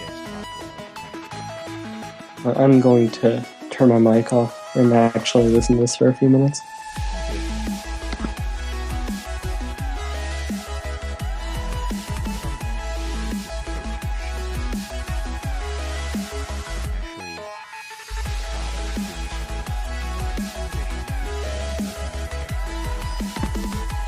And then I got Okay, one you should, and also I'm back just to say, Alex, right from the get-go, the actual synths he's using are gorgeous. I know, right? I adore Midas's work. My God. Yeah, because honestly, not all synths are created equal. Yeah. Midas Yeah. has a habit of creating really beautiful synths. Mm-hmm. They're just... Yeah, check out... if you guys are still interested after this track, I'll link a couple more. Yeah, favorite Power Midas Island, tracks. who actually makes their own synths anyway. Mhm. Yeah, exactly. Anyway, I'll cut out for a minute now. and you know I'll be open.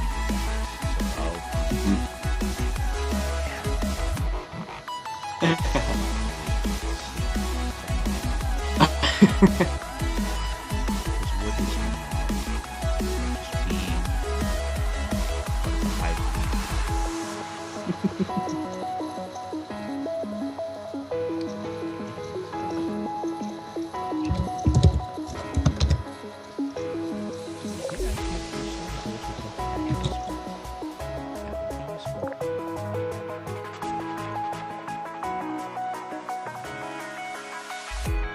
right, Molly? And I'm sorry I've been ignoring the chat.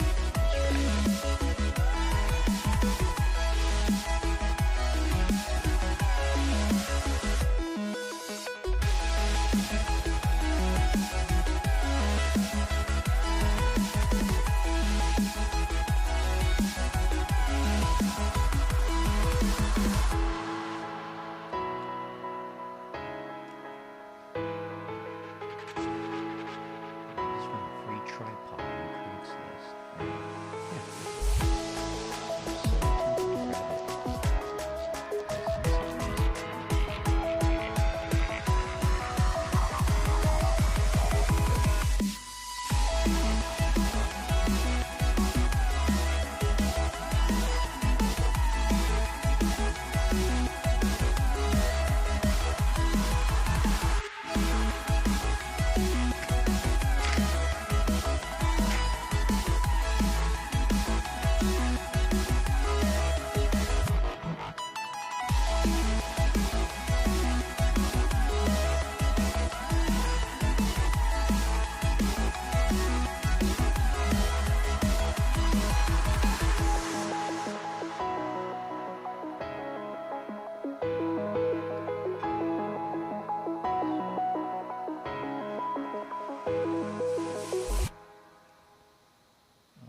Sounds like that's done. I absolutely love that drum and bass. Just rhythm is one of my favorites. It is. Ever since I saw like Mr. Suicide Sheep show up on your feed, I have not been capable of listening to much of any other music. I- their stuff first. Yeah, I'm sort of a disciple of the sheep now. Yeah, it's amazing what they find. God, I it's know. so great. And it's really Midas is becoming really popular now, and really it's mostly thanks to uploaders like Sheep who just go out of their way to find tracks, credit the artist, link to their pages, and just promote it for free for no reason other than they like the music. I gotta make sure that I make a separate playlist for all the stuff that Cheap creates. Yeah, exactly. And then I can I actually start. see that off on the sidebar a lot. Is people assemble playlists full of their favorite Sheepy uploads. Oh god, there's so much stuff to listen to. There's Hmm not enough time. Here's another one. I do like this one quite a lot. There's a nice melody to it. I was sort of rocking out with that melody on the mandolin not too long ago. It actually translates really well to an acoustic. Sort of. The complaint it is Feel free to background musician. yeah. That's so technical. And to the chat, or whoever's actually present, this song is called Midas Born. Revelations.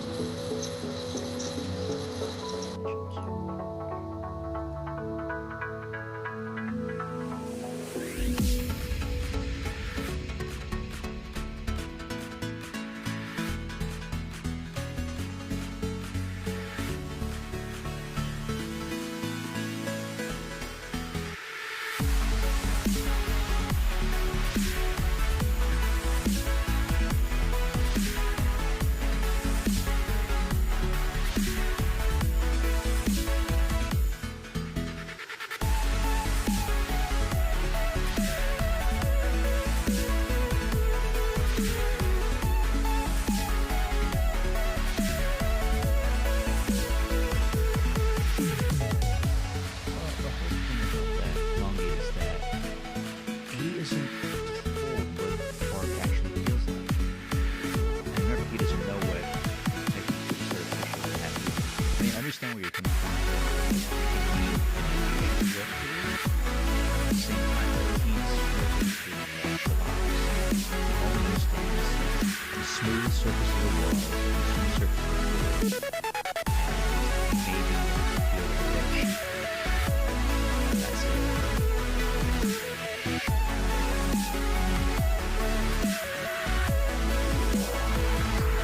This is what he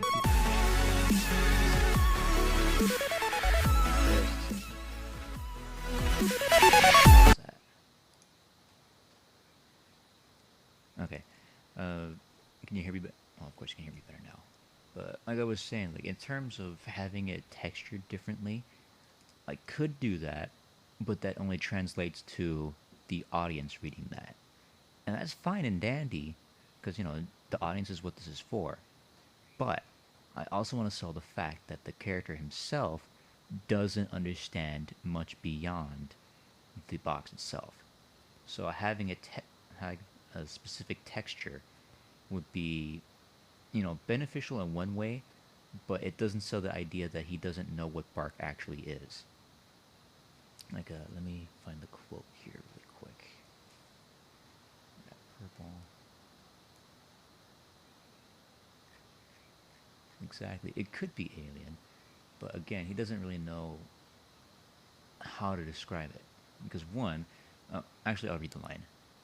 Well, Twilight actually reads the line, and I do a very terrible female emulation, so I'll just read it in my natural voice because the last time I did that, I just cringed.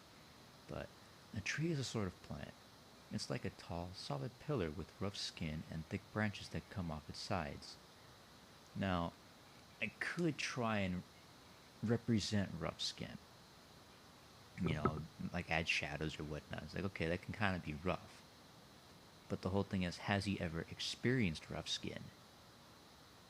Again, he's been isolated in this building for his entire life, basically. So you can't really say, oh, he'll know what rough skin is, because he doesn't. He doesn't understand what rough is. He only understands smooth, white, and insanely bright.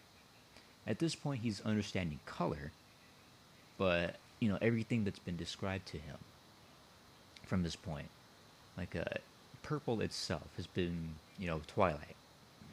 That's the color that's being represented by. So essentially a horse. He doesn't seem to freak out about shade, judging by the dialogue in the script itself. And he's fine with black, actually. I won't say too much about the beginning. Wait, first of all, let me ask. Have you read the story itself before I go any further?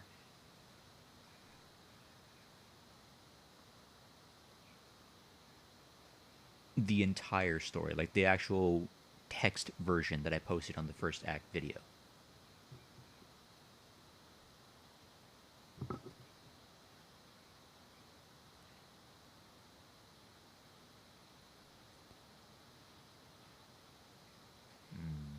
Then I can't say too much. But in regards to black, he's okay with it. Because if you look at the first act, everything is essentially black and white beyond Twilight. There is no color. And obviously there's a reason for that, and that he doesn't know what color is. And yes, manga, you should. It is definitely one of those stories you need to read. And you will join us in depression once you have, simply by... Oh dear. I seem to have lost connection. Oh, there we go. Well, anyways, as I was saying, read the story. It's really good. It's well written. Parts. I mean, looking through some of it over the past break, I did notice like a few things like, okay, why couldn't it have been said this way? And unintentionally I've said it in other ways, so it won't follow the text exactly. But the story is really good. The characters are well developed. Unfortunately, the writer himself has taken a hiatus of sorts. He's disappeared from the community. He's trying to get his life back on track. So, not much you can do about that. But I did manage to get this project to him, so it has his blessing, and he knows what I'm trying to do. And whether I will actually do it is a different matter. Oh gosh, my legs are tired.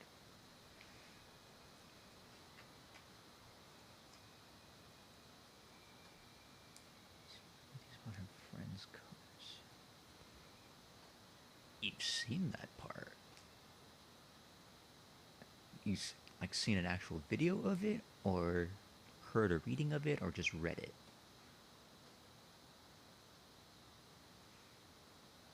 Oh. Well, read through the full thing. Don't scroll through it. Otherwise, it won't line up properly. It's one of those stories where you can skip, but it won't make sense. And honestly, you should just read through the whole thing. Take your time with it. If anything, listen to the Soul Dad's piece, the White Box theme, on his channel. I think it's linked on the original vid anyway, so you could look through there. Because I know I gave credit to him and Rina-chan when she actually voiced the character. I gotta ask her to do Act 3 if she's still willing. But for the most part, all of Act 2 is recorded. I'm just waiting for Solly and Alex to actually get the music done, and they're waiting for me to actually get the visuals done. But yes, please read the story. Please, please, please. Do the man a favor, read it, and get a true grasp of what it is we're attempting to do with this thing. And then you'll understand why we are deathly afraid of what will come out of this. Well, you're really the only one actually typing. I actually have to agree. Deathly afraid is a good way of putting it. Yeah, it is a good way to put it. As I mean, I read through it, and it's one of those, like, grabs your heart, completely crushes it, throws it into the fire, and burns it. It's like, oh, the feels. It's too much. But at the same time, it's like, I really resonated with the story. Because to me, it's like the artist's lament. And as a visual artist dealing with color, it struck me even more. Oh, yeah. Well, and that's one of the things that I didn't expect from this, is that it really does lend itself so well to not just visual medium of art, but the auditory. You know that I never expected it to lend itself so well to music, but Exactly, and that's what like really sold. Oh, oh, hello, Blaza. hello. Nice of you to finally join in the conversation. But what was I saying? But yeah, that's actually really what got me into the community is the story plus Solly's piece. It's like Mhm. before that, it's like, oh, I heard Pinkie Pie swears. I believe it was Flutter Wonder or Sunshine and Celery Star. I was like, oh, I like this. So I started listening to the music. But once I read the story of White Box and heard Solly's like piece for it, it's like, okay, I want to do this now. I want to partake, if only for this one project. I want to partake in it and give something for people to really enjoy. Mhm. Ironically enough, when I had actually done the recordings, I had found someone else had done an actual reading of the entire story already. Oh. It's like, oh, okay. I guess someone beat me to the punch. And like I felt a little bit down. Like, screw it, I'll do it anyways. And I went through and actually listened to that guy's piece because I want to hear what other people have done, hear their renditions, as most people like to do when they hear something similar to their work or have seen something like that. Yes, actually, it is. Blaza. It's based. The actual story is linked on the original video.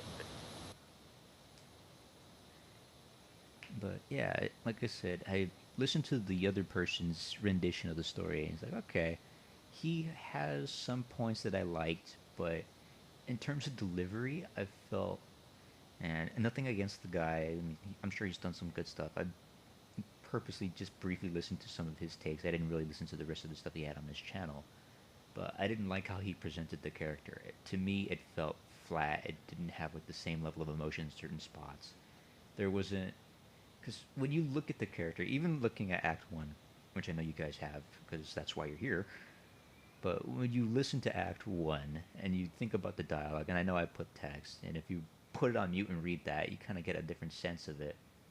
But reading through the original story, like there's certain things that for me I felt like I should emphasize.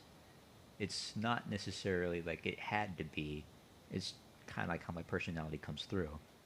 And I laugh at that because it's like I always kind of feel I stutter too much during my readings or I feel like I pause way too long. And in reality, the amount of audio data that I have for this is maybe like 5 to 6 hours of recording of just me, like fucking up several occasions, doing several takes.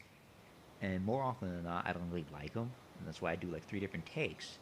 And even still, like I don't really care for the takes, but I'll use like the best one that I can. And really, the character in itself should be an interpretation of yourself being placed in this sort of situation where you have been isolated, where you've been stuck in a tiny little white box. You can almost imagine it like working in a big business, like because a good example is the movie Office Space, where the characters are just so fed up working the same job day in, day out, always being stuck as the grunt. But you take away even that work, and really what ends up happening is that what do you do?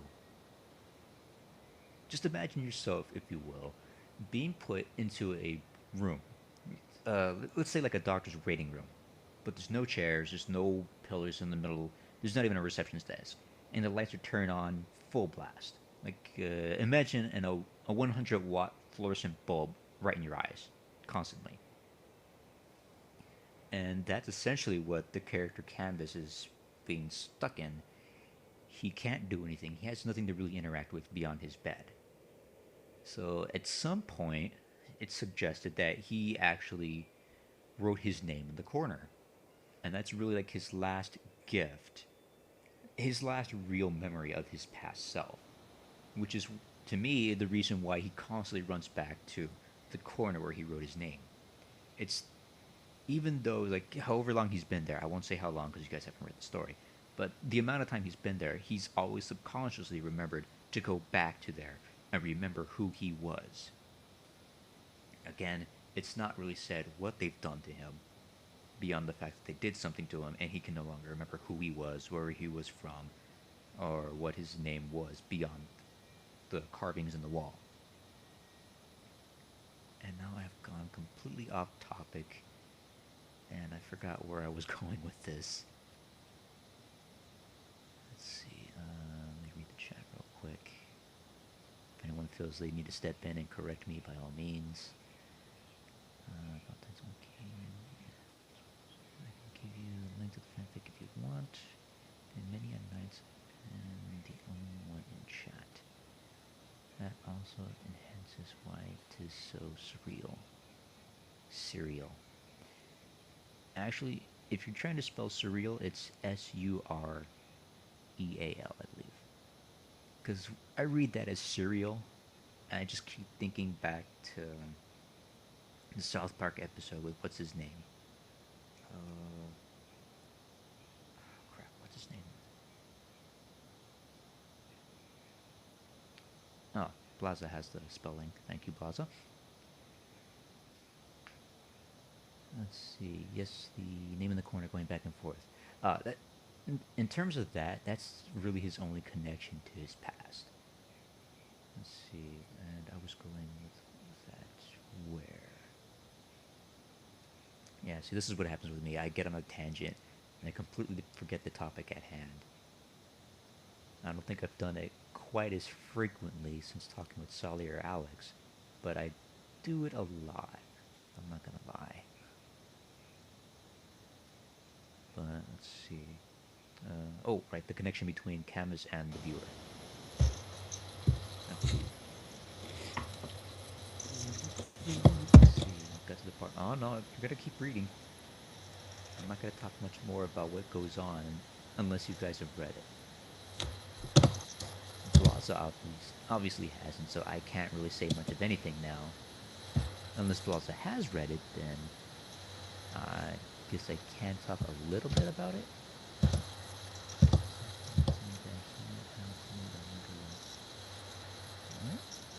I won't. Yeah, I can't say anything about that then. So, both of you go read the story completely. Don't just fucking skim through it. It's one of those stories where you have to get all the subtle nuances. If you skim through it, it's not the same.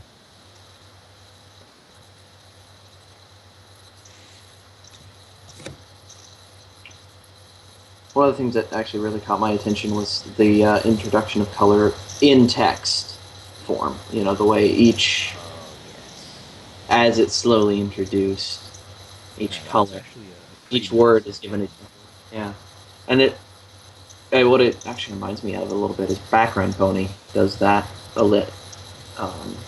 Certain context will be written in a different color because it is important but separate. Yeah. See, another good example, I believe, is Schindler's List. It does something similar to that, where most of I think the entire movie's in black and white, but there's a little girl that's, in the movie itself that wears a red dress, and it's the only amount of color you see until like the very end, where they're like commemorating Schindler for saving as many people as he did. It actually reminds me, Sin City did a similar thing, I believe. Oh yeah, they did the same thing, but they used color a little bit more frequently. Yeah. Specific things. Shoes, that kind of thing. Shoes, eye color. The character that was turned yellow as a result of attempted medical treatment. Yes, yes. Okay, and set on topic for a moment. Blaza, how close am I to Act 2? That's an excellent question. Because that is what I'm sort of working on at the moment. So that I started doing the color pieces. I mean, if on my channel I have a link to my blog and I have stuff, tagged with projects that are relevant to my thoughts. So if you want to go there, you can. Actually, I'll make a little link to that. So you guys don't have to go and fight for a bunch of other stuff.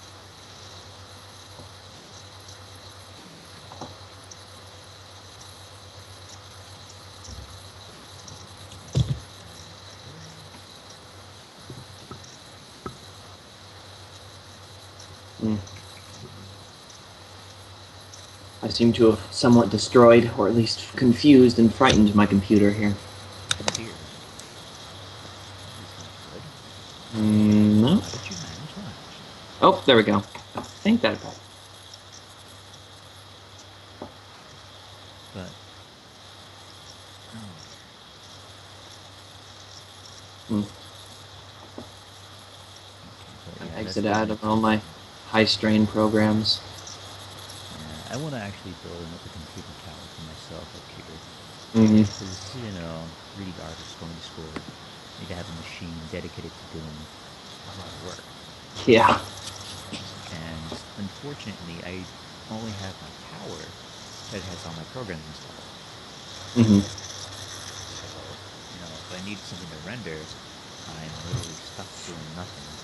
You know, it's not too bad because I have my 360, but I played all my games. I'm kind of bored with them. And I have like no one to really co-op with. And all the other co-op games that I do like to play are on my tower.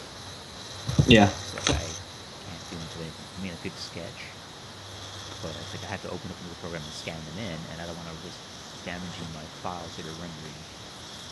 So, Mm-hmm. although at the same time, like now that I'm out here in Vallejo, I can actually go for a drive, go take a walk or whatever. I mean, I actually have my camera now too, so I could go take reference pictures. Mm-hmm. Which also reminds me, for yours and Solly's, you know, album that you're working on, Mm-hmm. I actually started looking up references in terms of like the streets. Oh. Oh, cool. Yeah, I'm kind of laughing at the fact that Solly was surprised about it, but I am intending to do the artwork for you guys' album. I do want to do it. It was just one of the things that when you guys had mentioned it and the fact that it's both you two working together, it's like, okay, I have to do this. This is a Ah. thing that needs to happen. This is exciting stuff. And We actually haven't worked on anything for it for a while, but I still have the file open. So. yeah, it's something I want to do mostly because of the palette that I want to use for it. I do want Oh to yeah. make like a really simplistic palette, Mm-hmm. but you know, I want to explore it more. And Hey, that's kind of what I've Alex. been doing with the actual colors. Oh, he returns. No, so it is. Well, I think I told nobody this, but I forgot to tell you. Remember how you thought Ponyboy Blue was in 6/8, and there's a disconnect? Do you want? I feel really silly now. Do you want to know my thing? Why I was just counting it in twos? Because it is in duple meter, but I was counting in swing time. I was counting in triplets, so yeah, it basically is 6/8 or whatever you want. Okay. I was wondering about that because I was like, he says 4/4, but my brain doesn't believe it. Now, see, that was like I said. I was counting in duple because it is duple meter, so I was just counting on the pulses. But yeah, I was playing in triplets. So yeah, for all intents and purposes, Oh. if I had been forced to write it down, then I probably would have realized that. That's cool though. That actually solves the mystery. Yeah, eventually I will write the rest of that song. Yeah. Take your time. Good things come for those who wait. And it definitely seems like a project that you don't want to rush. Although I did remaster Big Old World at Dawn's request, and I don't think that many people have heard that one. So I think that also might be something we could just toss on. Which one? Big Old World. Oh, that was a Cutie Mark Crusaders theme. Yes. Yes. Yeah, I remastered that. And if we would use it, I'd probably redo the vocals anyway. But Yeah. So if they're asking you, duple, swing time, etc. Music. So you're not using normal time. I have no normal time. He's actually being pretty real talk right there. He doesn't have a normal rhythm. Like, one of the songs that he sent me and Alex last night, I won't say much about it still, because again, not my thing. But he sends it to us, and this particular one, which he's doing a remix of, has a really unusual drum pattern to it. and you don't notice it. But for me, I noticed like one particular tick in it. I've grown used to it now. Like I told him, it's like it grows on you. It's like, But yeah, he has a very unusual timing scheme on some of his projects. I've been on such a Sufjan Stevens kick lately, though, that I can't get over, like I was mentioning before, just tacked on rhythms, like extra beat measures and whatnot. Well, you always were kind of a jazzy guy, so it kind of works Yeah, in your vein of stuff, anyways. this is true. I cannot stop dancing to The Tallest Man, the Broadest Shoulders, which is an 11/8. Oh, that's killer. But it's so danceable. I love it. Oh man. Also, I have that line from Lord of the Rings going through my head, just a slightly modified version. Which one? Soli is never ahead of the beat, young Mr. Nobody, nor is he ahead. He counts precisely how he means to. That'd be great, but you used the head twice. Yes, I overlooked that because I chose to. You Oh. also gotta say it like you're a little bit older. Oh, You gotta bring down your voice. You gotta sort of whisper a little bit. see, I can't do that though, like, because in all seriousness, I actually start, like, mocking the old voice. Like, there's no way I can imitate an old voice without at some point going, "You kids get off my lawn!" Blaza, if you can, temporarily mute it, because I'm sure Monge wants to talk a little bit. How long will you be away? Like 30 seconds. Okay, we got 30 seconds to answer whatever Act 2 thing you got to think of, Monge. Go.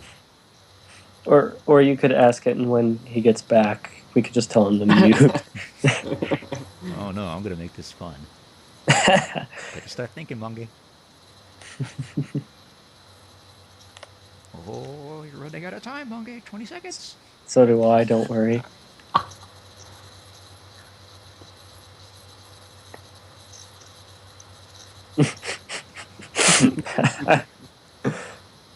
10 seconds. 9, 8, 7, 6. Nobody, you're an ass. Yes, I am. Oh goodness. 1. Time's up. You didn't ask a question, so can't answer anything. Ask me whatever you want. I will answer everything. When he gets back, I'll answer the question. But you know what?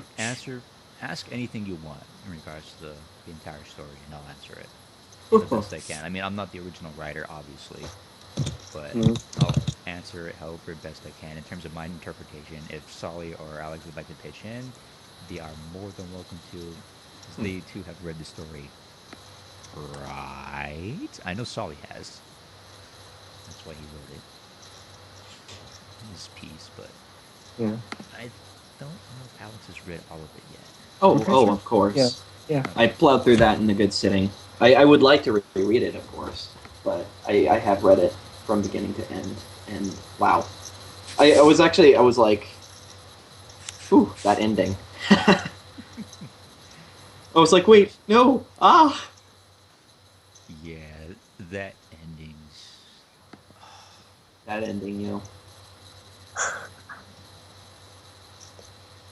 Yeah, No, that. I'm not writing it. I never wrote it. I even posted. I guess it's true what they say. Like no one ever reads the author's description. But yeah, I never wrote it. The true writer is a fellow by the name of Chromosome. He left the community, I believe, early last month, I believe. It was a couple months ago, I thought. Yeah, I think November. Yeah. Or December 22, but yeah. He was the one that wrote it. He's the mastermind behind it. He actually used to proofread for EQD. Oh wow. He has stepped away to take care of his life, work, or business, whatever it is he's going to do. Good luck to you. Yeah. And isn't he still lurking, or am I imagining that? I think he is. He shows up from time to time. He tries to be an Esper of sorts. Doesn't help when I actually check who actually shows up in the stream from time to time, but yeah, he's impressive.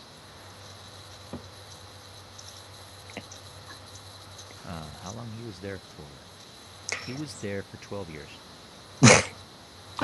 I can tell Um, you that without any problem. I know White Box first got posted on EQD in February. At that point, it had already kind of gained a cult following by itself. I don't know exactly when he posted it on because it was originally Google Docs. He didn't have Yeah. a fiction.net account for several months after that. So I don't know. I figure he was around for roughly a year, I would say. Maybe a little less. I think so, yeah. I mean, we could always check the Google Doc itself to see when Yeah, it we was actually can. created. This is possible. Yes.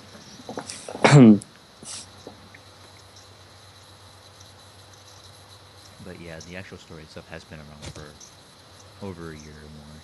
hmm to this day, I'm probably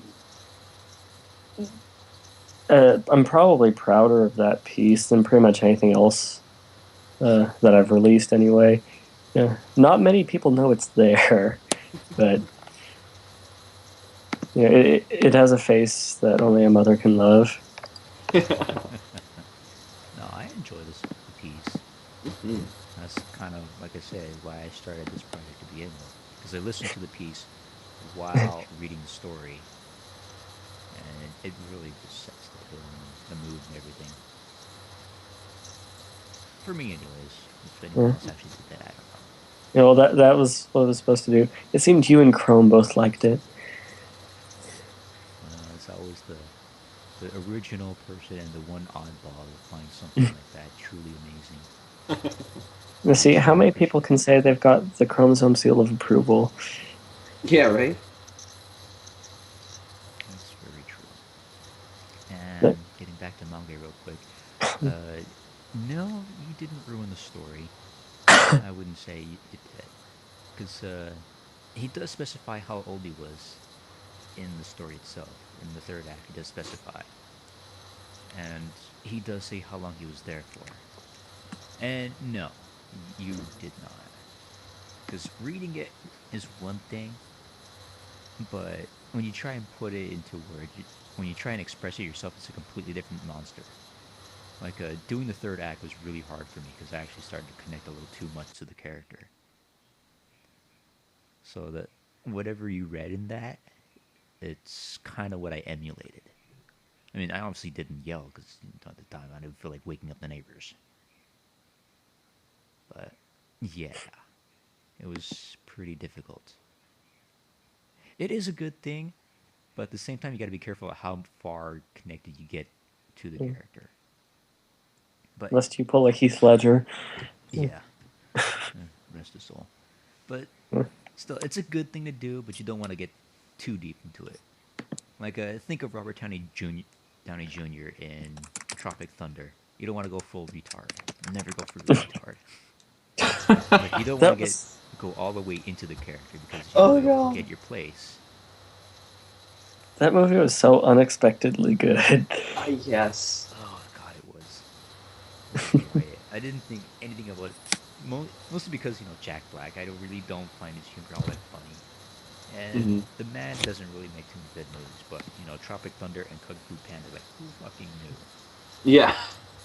Jack Black actually he doesn't have as many as like Will Ferrell, but Will Ferrell, Ben Stiller, Jim Carrey, Jack Black, they can all actually they've done some actually serious movies. I've seen Jack Black in a couple of like smaller roles. I don't know if they're actually indie movies or just smaller movies, but I've seen him be really good in some stuff.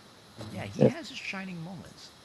yeah, he just I think they all are fully aware of what makes them money and they're more or less okay with that. Yeah.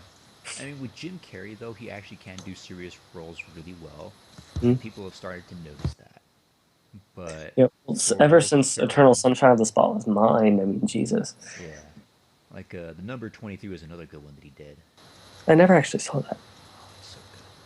It's a really interesting kind of mindfuck sort of movie. I kind of want to But yeah, watch it now. Will Ferrell's been in a couple of my favorite movies, actually. Everything Must Go, I watched last summer, and I like that.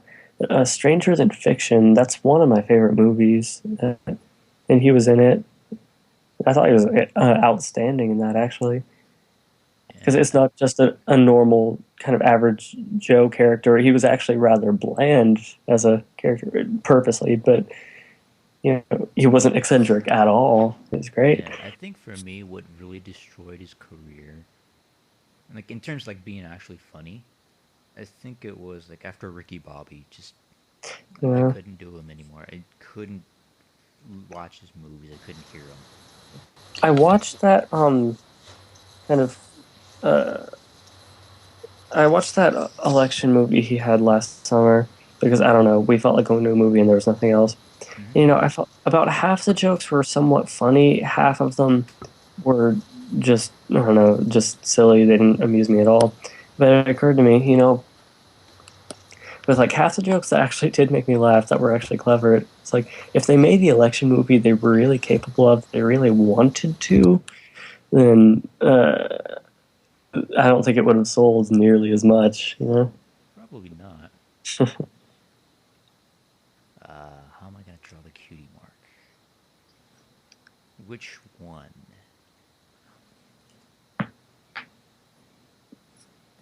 Mange asked about that, so I figured I'd answer that when the brief pause. But yes, Mange, which one? That one. That's actually a really good question.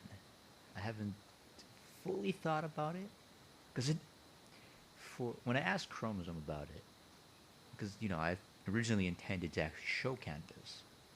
That was my first intent. But looking back on it, it's like, oh, that's really stupid. I should never do that. And Chrome kind of reamed me about that as well. It's like, okay, so, I mean, he did give a description of what he could look like, but I decided against it. It's like, I don't want to show him. I'd rather have the viewers figure it out for themselves. But in terms of showing that, I'm not too sure. I mean, he physically has to look back. 'Cause I would, again, I still want to make it like a first-person perspective sort of film, comic thing. So I guess I'll show the bed, but hmm. I've had several ideas. I mean, essentially, I could just do. Uh, I know you guys aren't really familiar with that the idea behind it, but the style is called APA or NPA, and what it is, it's like an old traditional style of animation that they introduced way back in the day from a company called UPA. And what they did, it was basic outlines of a form, character, shape. And oh, you're familiar with it. Sweet. But yeah, that's actually what I want to do for all of Act 2 is a UPA sort of style. And in terms of showing the cutie mark, I could essentially show like his outline, but not have an actual form, and then have the cutie mark itself with like the actual filled color and texture and whatnot. Because it will be using texture at about that point. Because at that point he'll be familiar with what textures are, what the world is, what they could potentially look like, so on and so forth. So I think I could do that. I mean, I'm never really sure. I've gone through several different development ideas. I never sketch them down though, which is really bad practice. But I mean, I'll try it. I mean, there's another idea that I could try too, where I could. I don't know if you're familiar with like Full Metal Alchemist Brotherhood, but when they interact with the character dubbed Truth in the in front of the gate, the character himself is always like the form of whatever it is he's interacting with. But it's a white form with like a black spray paint sort of outline, so I could try to do something like that too. Because the whole point is you're not supposed to see Canvas. You're not supposed to be aware of what he looks like. But doing that at that moment is going to be difficult. So I may do what you suggest and actually just show his cutie mark, but at the same time, it kind of takes away from it being first person perspective. So it's kind of a tricky situation for that.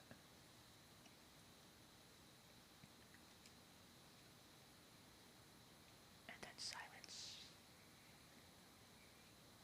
Yeah, a rough outline of this mark.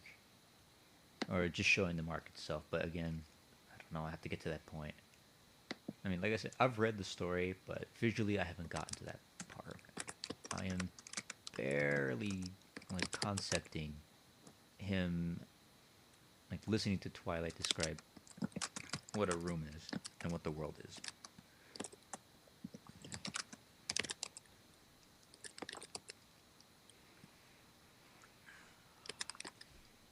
Yeah, I could let the viewers do it, and I've been trying to do it myself as well. I mean, I think this file has them.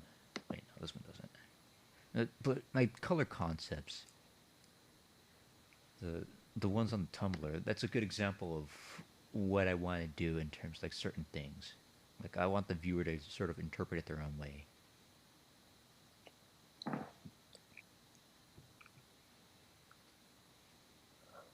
But I don't know. I'll get to it when I get to it. Mostly because I'm not particularly sure myself. Let's see. What's this? Ah, that's what that's for. Okay. Take this.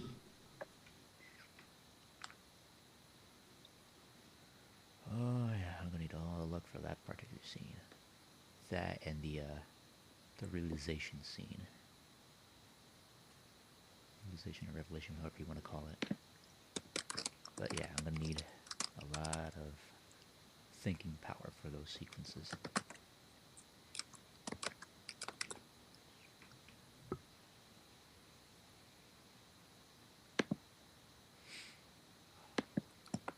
This is what I get for streaming while photoshopping at the same time. Curse you, lag. Oh, Alex is back. Yep. Sorry, just popping up. I'm running downstairs, grabbing myself a quick drink, and a little something to eat real fast, and I'll be back in just a moment. That sounds pretty good. Yeah, food. Yeah, Food is most good. Food, yes, but I think I might grab my whiskey now. Yeah, Yeah, gonna be a couple minutes, because absinthe takes a while to prepare. Still can't get over the whole... the fountain. The fountain makes it all worth the time. Anyway, be back in a few. Manga, if you leave, then I will be the only one here. I think it's too late. And I It's don't just think too he late. actually read the whole thing either, because he doesn't know if he's had a meltdown or not. For shame, Mange, for shame. It will come with time. All things do come with time. Are you trying to hide from Slender Man? You pussy. Best line in that entire video. I'll have to find that. Hold on. I bet I could find it. Hold on. I said hold on twice. That means you should hold on extra. Definitely hold on. Yeah. I don't know to what, but I should. See, when you go to YouTube and type in Bane, it's the second thing that pops up. So. Alright, let me pull it up right now.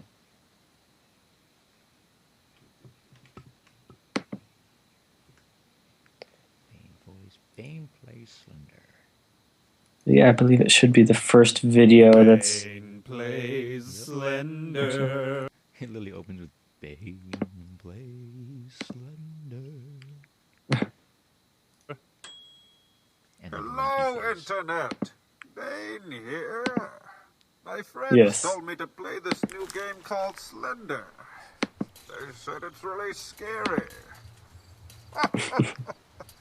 I doubt it. Let the game begin. I don't know why I'm hopping this fence. If it were me, Bane, I'd burst through it and say, fuck you, fence. But again, I'm Bane. Collect all 8 pages. 8 pages of what? Slenderman's diary? You hear that, Slendy? You're a little preteen girl. All right, let's go find these pages. Oh, look, it's some type of red thing. That's stupid. Okay. Oh, this must be one of those pages that I've heard so much about. Collected 1 out of 8. Okay. You think that thumping is scaring me? But you'd be wrong. How can a slender man be scary, anyway? I know a slender fella. Dr. Jonathan Crane. He doesn't scare me in the slightest, even with his fear toxin. Oh, look, it's a truck and a shed. That's normal for being in the middle of the woods, I suppose. Oh, look, another note. Can't run. Can't run away. No, not my real dad. I really need to go to the bathroom. What is this place? A bathroom? A shower room? A locker room? I mean, why? It's just a tiled room. Where can I poop? I mean, oh, there's a chair. Do I cut a hole in the chair and poop through it? What would that accomplish? Now, I know what you're thinking. Oh, Bane, why don't you just poop in the woods? I'm more civilized than that, thank you. Oh, look, it's one of those cross brick wall things that you find in a lot of wooded areas. That's normal. Oh, you think darkness is your ally, Slenderman. You merely adopted the dark. I was born in it, molded by it. I didn't see the light until I was... well, you know the rest. I don't even need this flashlight anymore. Wait, yes I do. Oh, look, there's someone who can help me. Hello? Hello, sir? I seem to be lost in these woods. Are you hiding from Slender Man, you pussy? Hey, why don't you get out of that truck and help me find some of these pages? Sir? Come on, get out of that truck. What are you doing? Oh, there was somebody in that truck, wasn't there? Maybe these ones are playing tricks on me. Yeah, that's it. Calm down, Bane. No one's out here to get you. Oh, hey, I wonder if these drums contain the Titan formula. Oh, yay, another page. Help me. What do you need help with, you baby? Help with adjusting your diaper? I'm a big brave dog. I'm a big brave dog. I'm a big brave dog. Batman? Batman, are you out there? Help me. Batman? I think just a few more pages to go. Hopefully there's one on this truck. Oh my god, thank you. Oh, okay. Well, there you have it. Slender. Totally wasn't scared. But it seems as if someone poured urine on my pants and shoved mashed potatoes down the back of my pants. These pants are expensive. And came with this flight. I hope you enjoyed that as much as I. Launchpad McQuack. I'm gonna go cry now. Where's my teddy bear? Just as rewarding. Okay.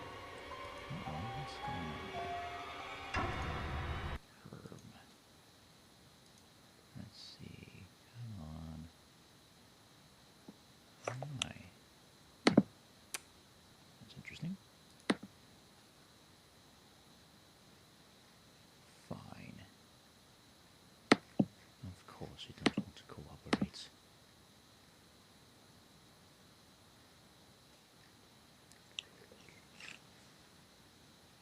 Oh, man, now I gotta redig through everything.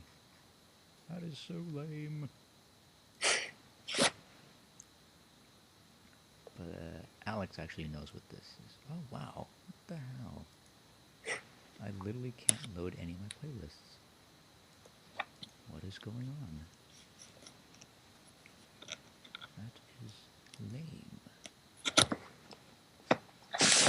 The internet is angry tonight. I seem to have angered it, yes. Let's see. There you are. I knew I'd find it.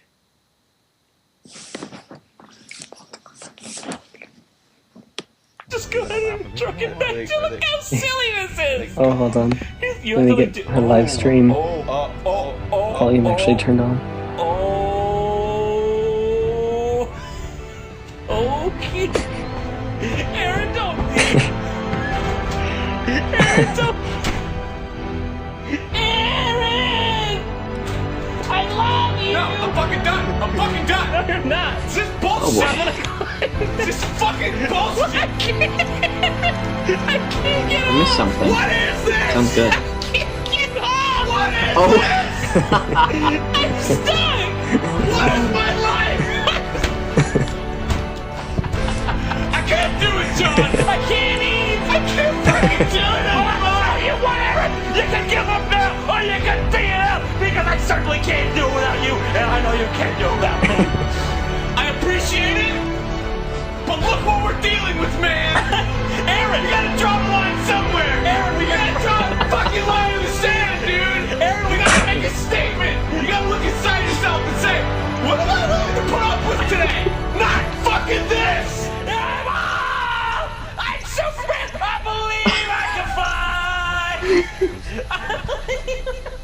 That's a beautiful moment we just had.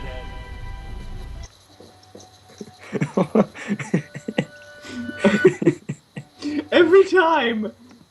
Well, so, you know what he's particularly raging about, right, Solly?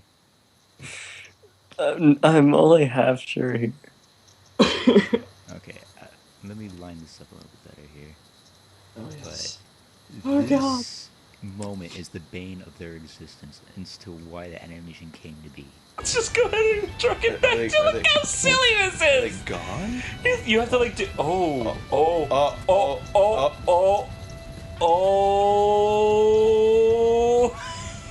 Okay. Aaron, don't leave. Aaron, don't. Aaron!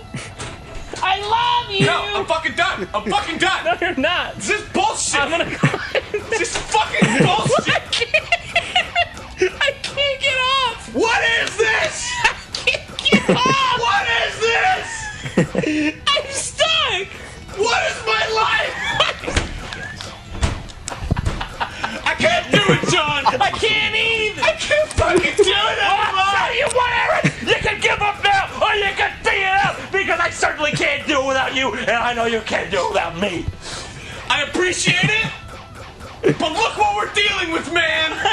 Aaron! You gotta draw the line somewhere! Aaron, we You gotta draw a fucking line in the sand, dude! Aaron, You gotta make a statement! You gotta look inside yourself and say, what am I willing to put up with today? Not fucking this! I'm Superman! I believe I can fly! Aaron, that was a beautiful little moment we just had.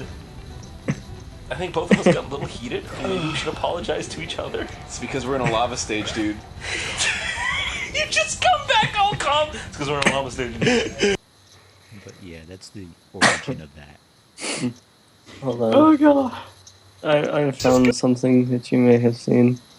Oh no. By found, I mean, we've had it for years, but... Oh. Oh, here's something. I just wondered about this. I don't know if you guys will recognize this particular style.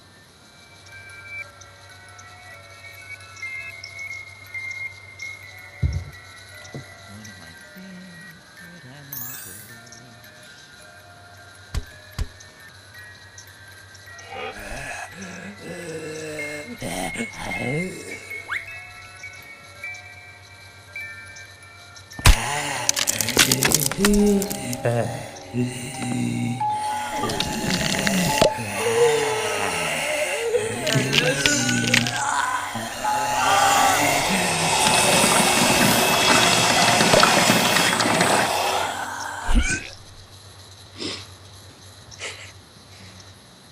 Totally kid friendly. Okay. I never needed to sleep again ever. Thank you. Oh, my good friend, that is just light mode. That is nowhere near as bad as he has gotten. Oh goodness. I think I'm gonna... Actually, can you link me to that? Because I have a friend who would really actually appreciate that a lot. Oh, I can do one better. I'll give you the link to his entire thing. Oh god. Oh no. Oh. No. Mm. Oh. Body massage. Oh man, check out that thing, man. What do you want to do with Oh god. Let's Oh, launch I love over these it. G.I. Joes. I know, right? Oh. What's your body massage? What did he just say to us? What are we doing? Mr. Body Massage Machine, go! What the hell? Body massage. G.I. Joe!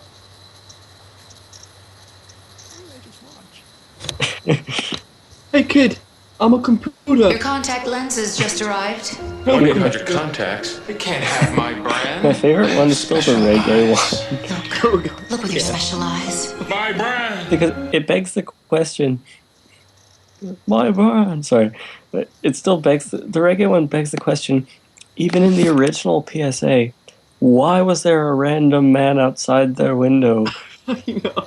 Why is he there? That's a good question. Terrifying. Oh, I'm spend a big drink. I'll come back, Blaza. Oh, the reggae. Yeah, we should totally hit it again, but I get first dibs on it.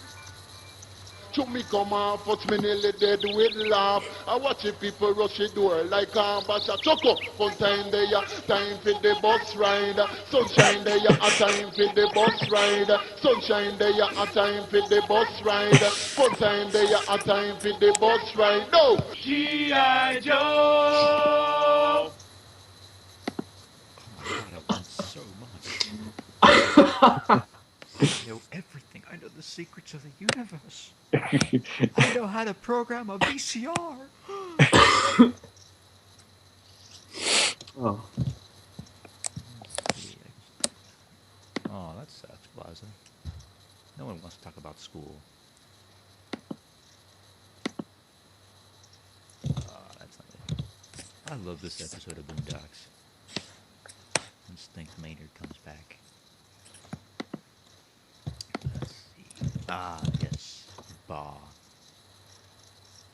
Ba and Cows and Cows and Cows are like one of my favorite ones that he's made. Of Syriac. Truly a frightening man.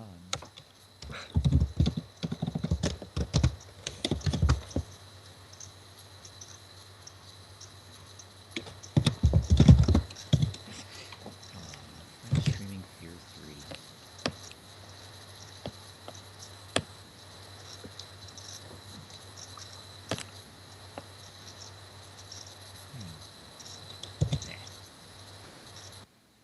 Those other weird stuff. I'm subscribed to so many people on Tumblr, it's not even funny. I should like really trim down that number. At the same time, I'm too lazy to go through all that. Too much stuff. I'm too lazy to get a Tumblr. We know you are, you lazy bastard. I also don't want a Tumblr. Oh, you will succumb one day. Fuck you. All have. Oh man, there was some venom to that, Soli. That was good. Good, Thank good. you. Let the hate flow through you. No, Monge, you shouldn't say it. You really Has shouldn't. to learn for himself. I will say something does happen. And that's all I'll say. Something happens to that one pony that did that thing, and words. And then piñatas. Yes. And cake and candy. And the pinata is me. Well, I think Alex would be the first one in line. Hey. Oh. You are relentless tonight, nobody. You guys just give me the ammo. I only give it back. At high velocity. This is true. Is that a double entendre? Right. I think perhaps. Okay, that I didn't intend. You did that on your own. Good job, Soli. You've given him more ammunition. You were leading the witness. Okay, I'll be right back. I'm gonna get myself some whiskey. Yeah. Okay. So, what kind of fun can we have? Don't make a mess. Oh, fuck. Okay. What kind of fun can we have without making a mess? Shit, I don't know. Hard to say. That's not a good parameter. That's hard. I don't like working within those bounds. Yeah. Nah.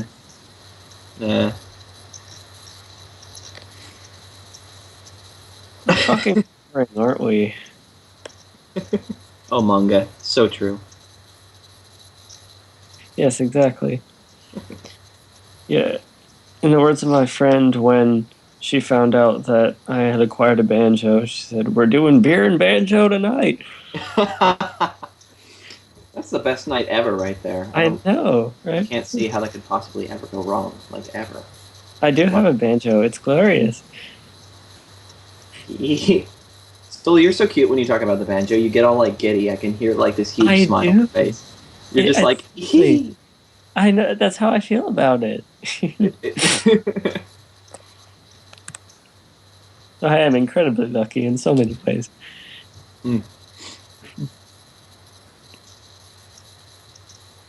Yeah, I still haven't gotten over it. The fact that I have a banjo. You're completely right. I still get giddy about it. I was like that with my mandolin for the longest time.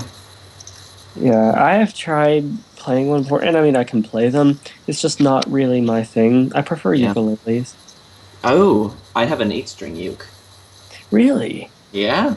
I keep it, it's a tenor uke, and I keep it 2.5 step lower than standard, just to give it that little extra bit of goodness. Yeah, I always liked playing bluegrass licks on ukuleles. It's fun. I know. Yeah. But yeah, regarding the banjo, I've actually been talking to Fenning about doing a banjo rap track, because originally we were joking, and then at some point we weren't. I don't know at what point that line was crossed, but yeah, I think it's going to. I have a demo made up, but I don't know what it's going to become. Yeah, see, I'm also kind of working on a trap song, and I don't know if you know this about me, but I absolutely despise trap style. Like, it is my least favorite thing in the EDM world in the past 10 years of my memory. Words can't even describe the amount of loathing.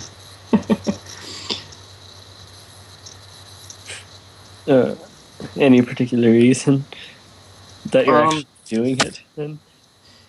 More, I don't know. I'm either trying to torture myself or expand my boundaries as a producer. I still haven't decided which. Ooh, something to dull the pain. I don't know what I'm about to watch here. Oh no, I'm seeing the title and I'm very worried. I'll see it out though. You're killing me. You are killing me. Really and truly. Oh god. Okay. Did not see that one coming.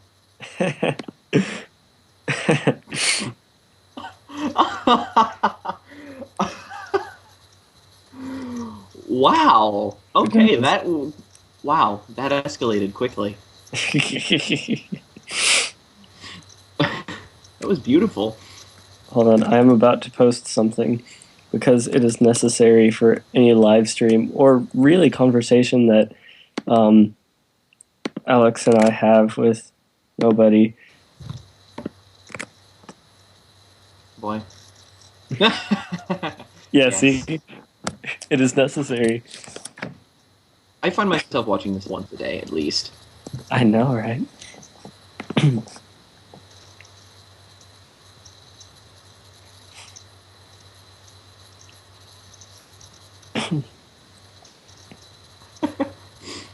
Oh, Lyra's face.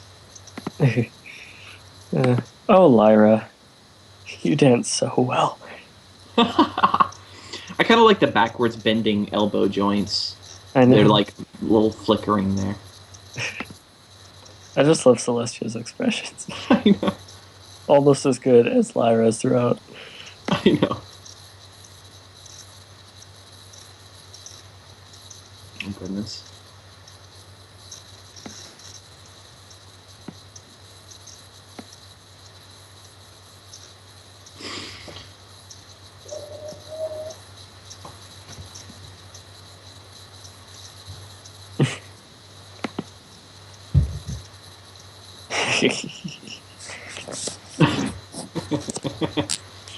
Laravator is the most glorious thing that exists in my life. It is pretty fantastic. It is impossible to describe exactly how happy Laravator makes me. Going back to the original source here for just a moment, I believe Gangnam Style broke 1 billion views on YouTube now. Oh, did it? Oh, yeah. Actually, if you look at the view counter, there's a little animated GIF of Psy dancing right next to the view counter. Oh God, let me. Yeah, it broke 1 billion. But yeah, there's that little. Yeah, there is. Does that mean forever videos that break 1 billion will have a Psy dancing by them? I guess. Is this the new thing? Oh, looks like nobody's back. We were watching Laravator while you were gone.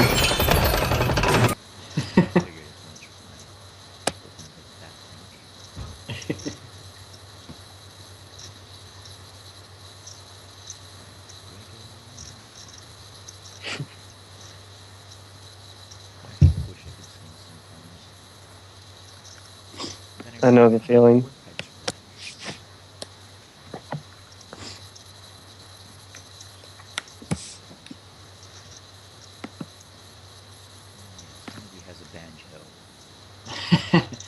Actually, both of us have banjos. Yes. Dueling banjos time. Oh no, let's not go there. I got this shit. Bring it the fuck. So the real question is, who's the better banjo player? Him, for sure. I will bring you the fuck down.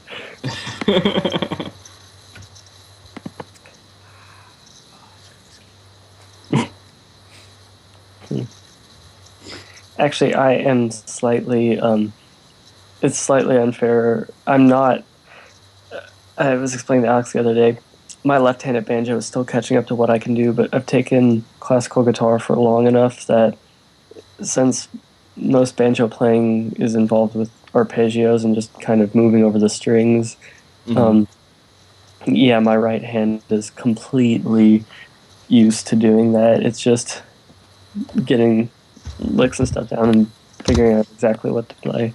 Yeah. Yeah, he definitely has a superior advantage over me.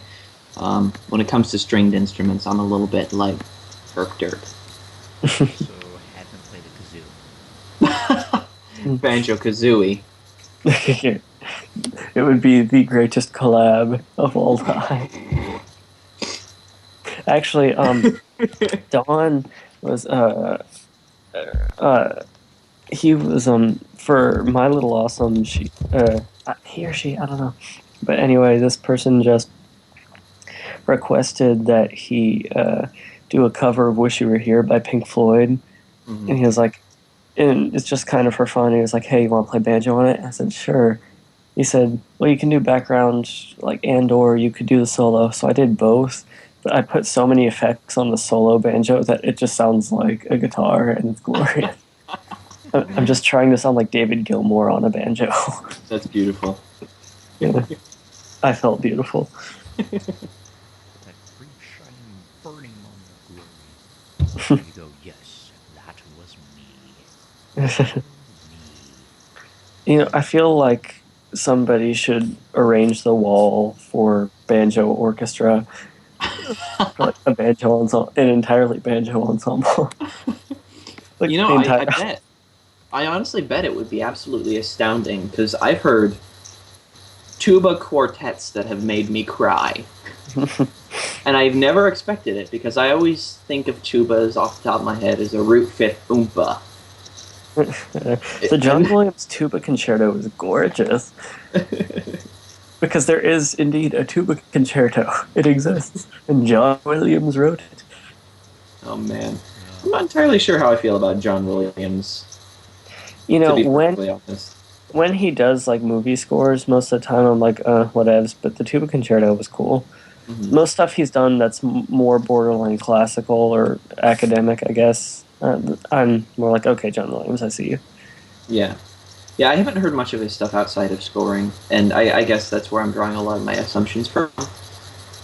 I love brass. I do love strings slightly more, but the way he uses brass is sort of fanfare-ish, and kind of drives me up a wall a little bit. So. Yeah, I'm with you there. Which is why my favorite scoring work of his is Harry Potter, because he departed from that so much. Mm-hmm. Still, I actually think I slightly prefer Nicholas Hooper, his work on the Harry Potter theme later in the series. I agree. Especially in Deathly Hallows. Yes. I can't say shit because I haven't seen the movies. Suddenly everyone goes quiet, like, oh, there you go. From the room. Get it out. I just have nothing to say.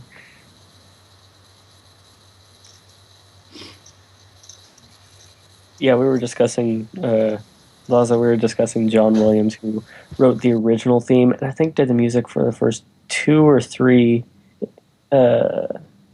films, I believe. I can't remember. Sometime before Goblet of Fire, he stopped.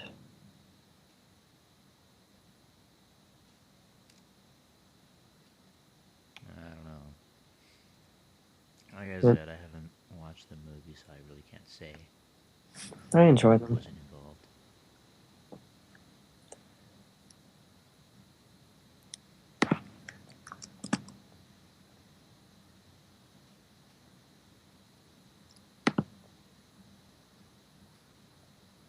This looks so wrong. This is terrible. See, this is what happens when I don't actually work for too long. Like my style goes completely out the window. You know, I usually find it liberating if I just completely forget that I want to work on things for a while, just because, I don't know, I will... I'm very much the type to obsess over a certain piece or artist for a while. So I will get that style in my head, and I have to forget. Yeah, I will have to forget that I want to sound like that for a while until I can get back to normal. It's actually interesting you should mention that, because sometimes I'll go through a similar phase where I'll just be very wrapped up in a particular artist, and I'll actually really try very hard to emulate that sound. And I will usually end up on such an opposite end of the spectrum that I don't even know how I got there when I was trying for something specific. I will say probably the most useful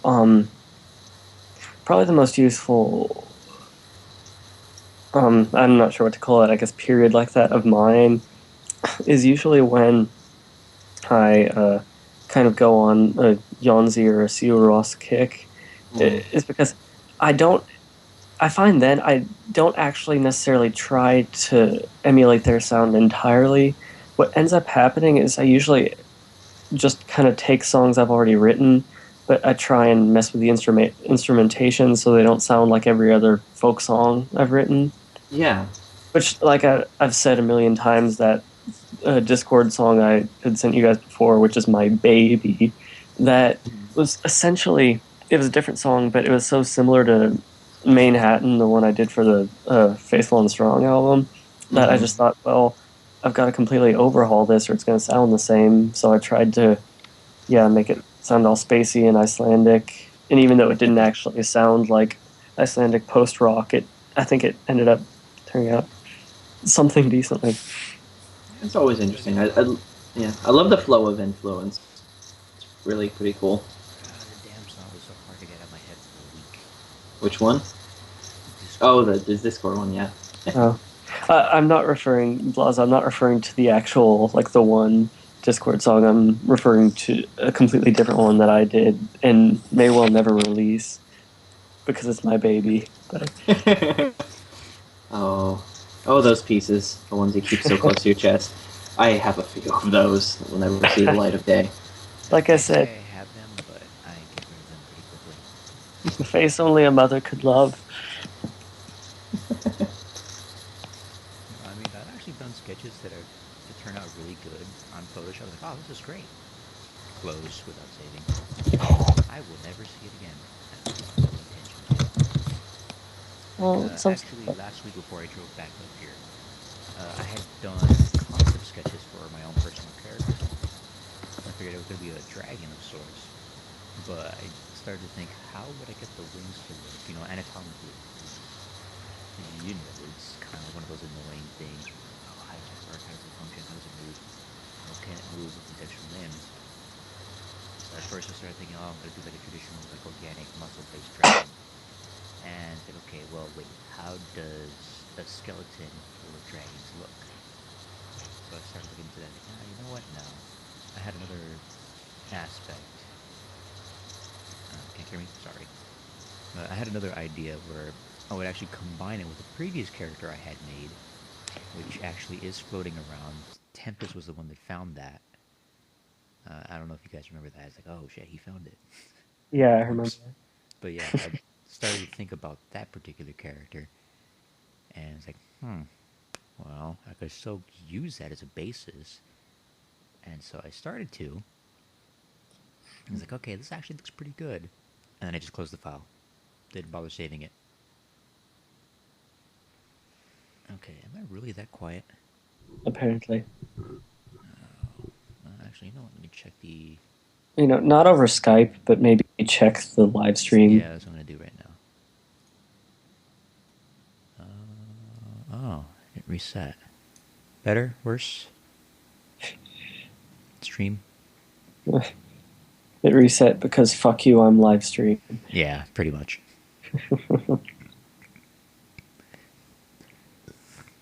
See, this is why I need people in the stream to say, okay, you need to speak up. As I mean, like in the last live stream we did, I was way too loud. I drowned you and Alex out. This is okay. Oh, okay. It kind of sucked too, because with your connection, I actually had you cutting out while you were playing. It's like, oh fuck, I was gonna listen to this while I was doing work. So it would have been great, and I had an impromptu, live guitar. That would have been awesome. Chopping's like, no. Well, I tried. It was a good stream, though.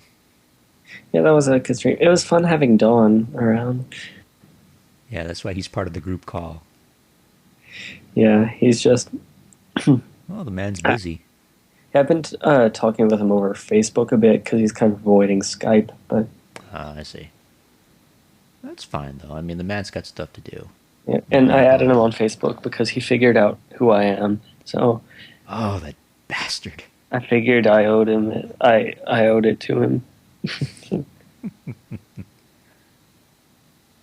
Yeah, I mean, Alex had some ideas about your first name. It's like, it might be that. But I'll leave it at that. Did you ever find the first initial? Yep, C. As I was about to say, it was pretty obvious. Yeah, I actually had to open up the file. Like, okay, I got some time now. I opened it up. Like, there it is. It wasn't very well concealed. No. That was actually one of the guesses. I think that was the second one. Colin, I believe, was the third. All respectable names. Indeed. I think Cameron was another one. Nah, I don't feel like thinking too much about it. I mean, I gotta drink more of my whiskey. Yeah, thinking is overrated, I assure you. Oh, it is. That should be closed. Let's see. I think while I attempt to think, I'll attempt to play some of the recordings I did yesterday. I do not know how loud they'll be, though. Oh dear, I have to. Let's find out. Here they are. Yeah, it's too quiet. I'm going to open up a sound booth on the side. Hopefully it won't kill Photoshop. And for those in the chat that think, oh, what program is he using to art? It is Photoshop. But honestly, if I were you, stick to CS4. Don't go to 5 or 6, because it just chews up resources.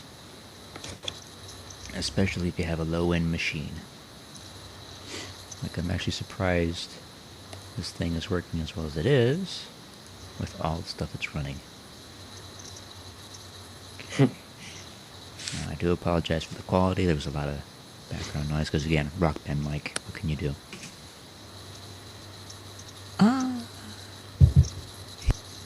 Here they are.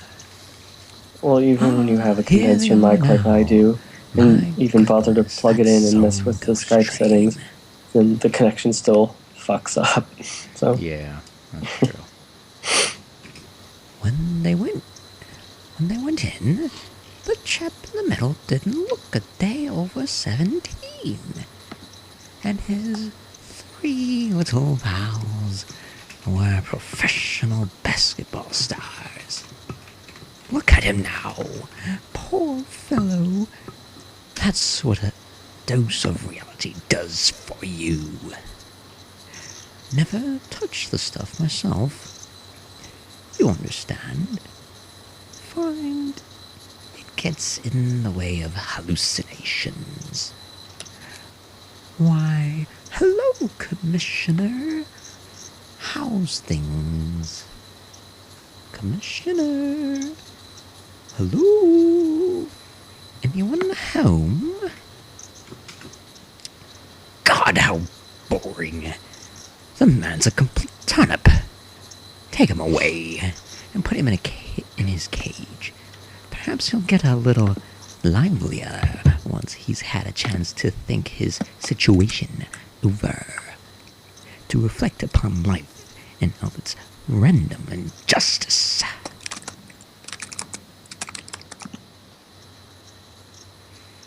And in reality, that's just me reading the lines. I didn't add any effects to it. there's nothing wrong with that. But see, it's all about personality, too. It's like, okay, I try to get in the mindset of the Joker, so that's what it was. And there are so many different ways of characterizing him anyway. Yeah. And for the chat, in case you guys aren't aware, that segment is actually from the comic book called The Killing Joke. Which is, you know, Batman and Joker. What was this one? I don't even remember. Hello. Hello. I came to talk.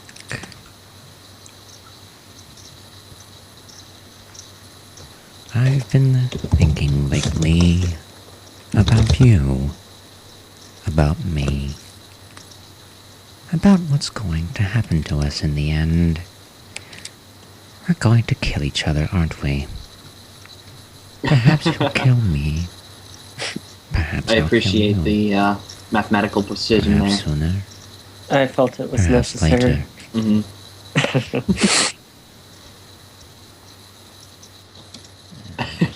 Clip 2. Let's see. There's only me and Blaze in the chat. I like Hawks. And me. And him. Nuzzled. I'm always here. Okay, well, here, hold on. Let's do the math. Live stream doesn't count nobody as a viewer, so that only leaves 4 of us, but it says there are 5. Well, there's 3 viewers. Blaza, a centrifuge, which is Alex, Mange, Shiro, who's never really around, and of course you. Shiro is missing link.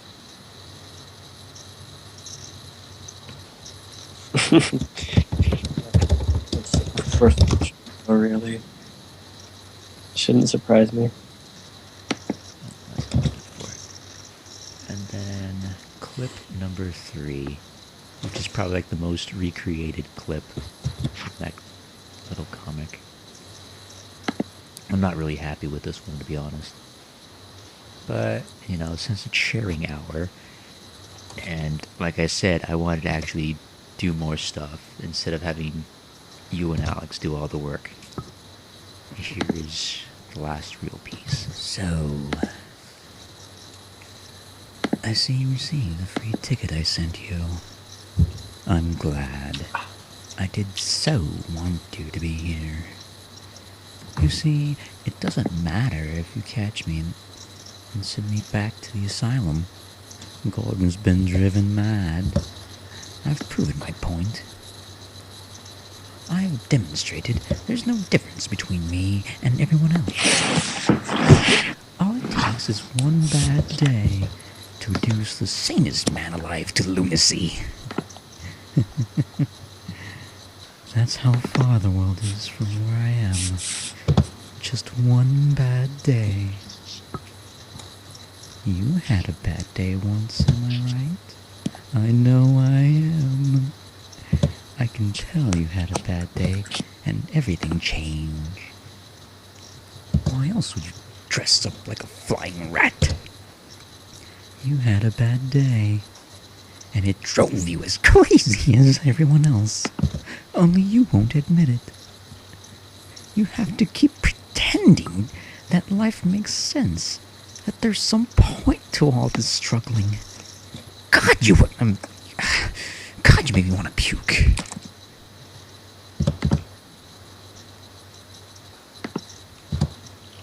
I mean, what is it with you? What made you what you are? Girlfriend killed by the mob, maybe? Brother carved up by some mugger? Something like that. I bet. Something like that. Something like that happened to me. You know, I'm not exactly sure what it was. Sometimes I remember it one way, sometimes another. If we're going to have a past, I prefer it to be multiple choice. But my point is, I went crazy. When I saw what a black and awful joke this world was, I went crazy as a coot. I admit it. Why can't you? I mean, you're not unintelligent. You must see the reality of the situation. Do you know how many times we've come close to World War III over a flock of geese on a computer screen? Do you know what triggered the last World War? An argument over how many telegraph poles Germany owned in its war debt creditors. Telegraph poles?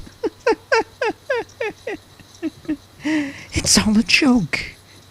Everything anybody ever valued or struggled for.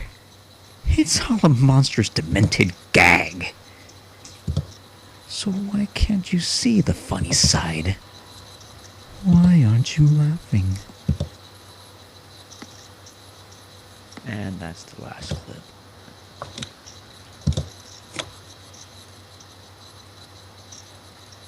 Like I said, craptacular. Hey, Just the finally. volumes on it.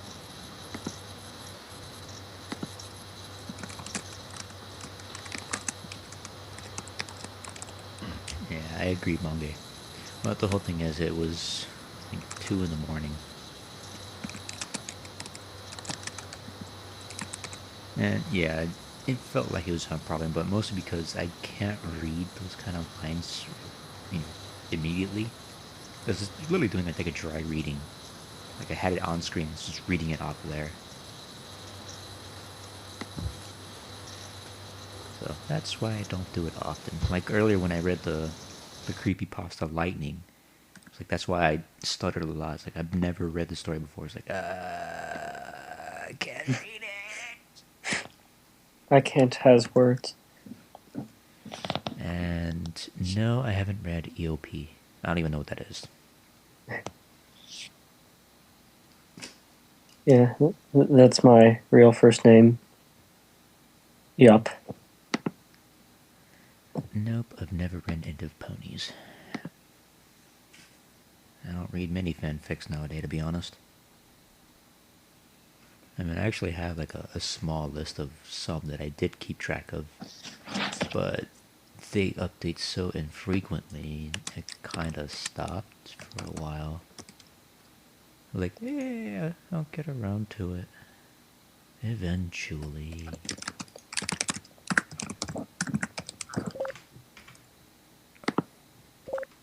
No, why isn't that working?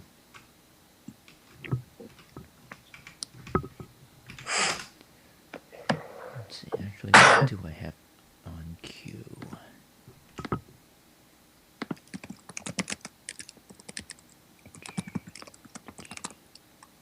Oh no. Ah, damn it. Another one updated. But yeah, stuff I'm reading is like, is Immortality really worth it? Clockwork of Challenges and Kisses, The Guardian Knight, and what else was there? That, and then there's that, and that. Sharing the Night, and Getting Even. Those are like the ones that I've been keeping track of. Let's see, it's up there close to fucking My Little Dashie. Even I'm tired of seeing that thing popping up everywhere. It's like I read it once, like, okay, that's good enough, and then all of a sudden it just explodes everywhere. It's like, oh, please stop. That's kind of how I feel. I don't really have anything against it, but I could see how, I don't know, like, fanfic writers who actually have some sort of, like, creative narrative integrity could be rather put off by its nagging popularity.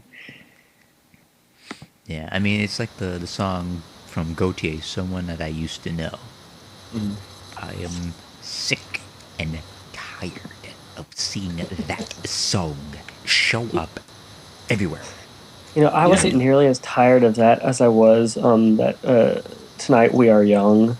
Oh, yes, that got old really fast. Yeah, I really like the did. first 30, 40 seconds of it, and that's about all I can stand. Yeah, pretty much. Yeah, I hear it from time to time. Like, it's this song. What do you do? It's a false Have you heard start, the other single from Fun was Some Nights. Yeah. I enjoy that, and yet that auto-tune kills my soul. That auto-tune solo is the worst thing in the world. It's literally probably one of the worst things I've heard in a long, long time. It really is. Oh my god. I don't even understand. It's one of those things where it's not only bad, but it doesn't actually really fit, like, just sonically. It doesn't fit with anything else that's going on in the song, so it's like, why? Yeah. And that's sort of my main question is why? Like, who thought that it was a good idea? How did it get that far into development? Because there were several people that had to go by, I'm sure. Like, didn't the drummer at least raise his hand and say, excuse me? But, yeah, the radio edit where it just goes straight into the kind of orchestration past that, I'm like, yes, this is much better. Yeah, definitely. Like, thank you, Fun. Hold on. Dawn just sent me a mix of something, so I'm going to check out for a minute or two. Okay. Go right ahead. And I'll be listening, of course, but I'm still tweaking and making these transitions work. Because I'm on my own. Don't leave me with these people. It's okay, man. I'll be watching from the sidelines. I'll be cheering you on. You can do this, man. I believe in you. Only 2 in the morning, Mange. That is so early. 10:44. I feel like taking on the world right now. Yeah, right. But, I mean, we're night owls anyway, so it doesn't matter to us. Right?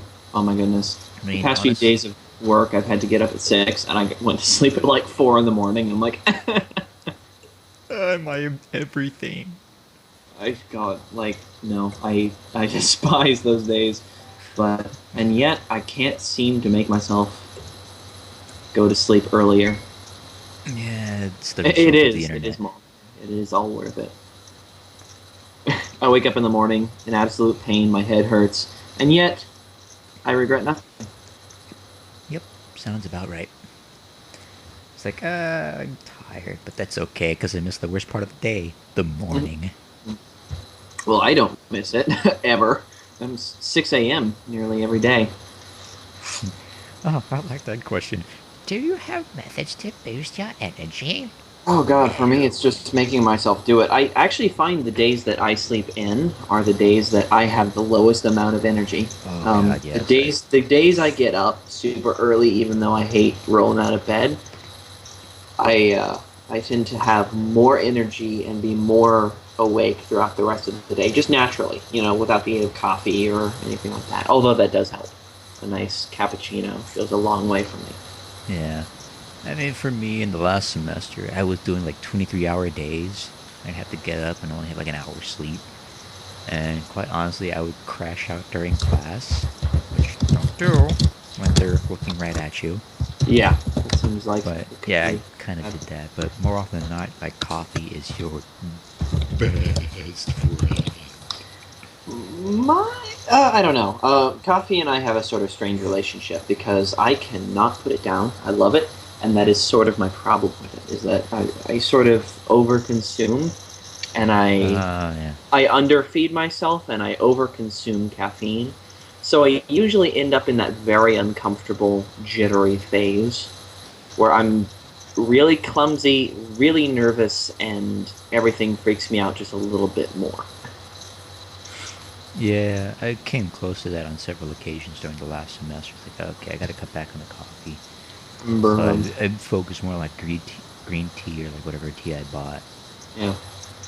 Yeah, I know tea is really good because it gives you a sort of energy that's much more subtle and it doesn't quite punch you in the face like caffeine can. Yeah, I mean, like during the summer, I actually had like oolong tea. Yeah, I mistakenly bought it thinking it was green tea. Like, oh, it's oolong tea. Well, I'll give it a shot. And I was like, oh, this is perfect. Mm-hmm. Especially since, my roommates had to have the windows open. Or at least one of them did. Like, oh, why are the windows open? Please close them. And I'd close them and I'd wake up and then they're open again in the morning. It's like, oh my god, why? I'm not gonna lie. I really miss that about summer. I was thinking about that the other day.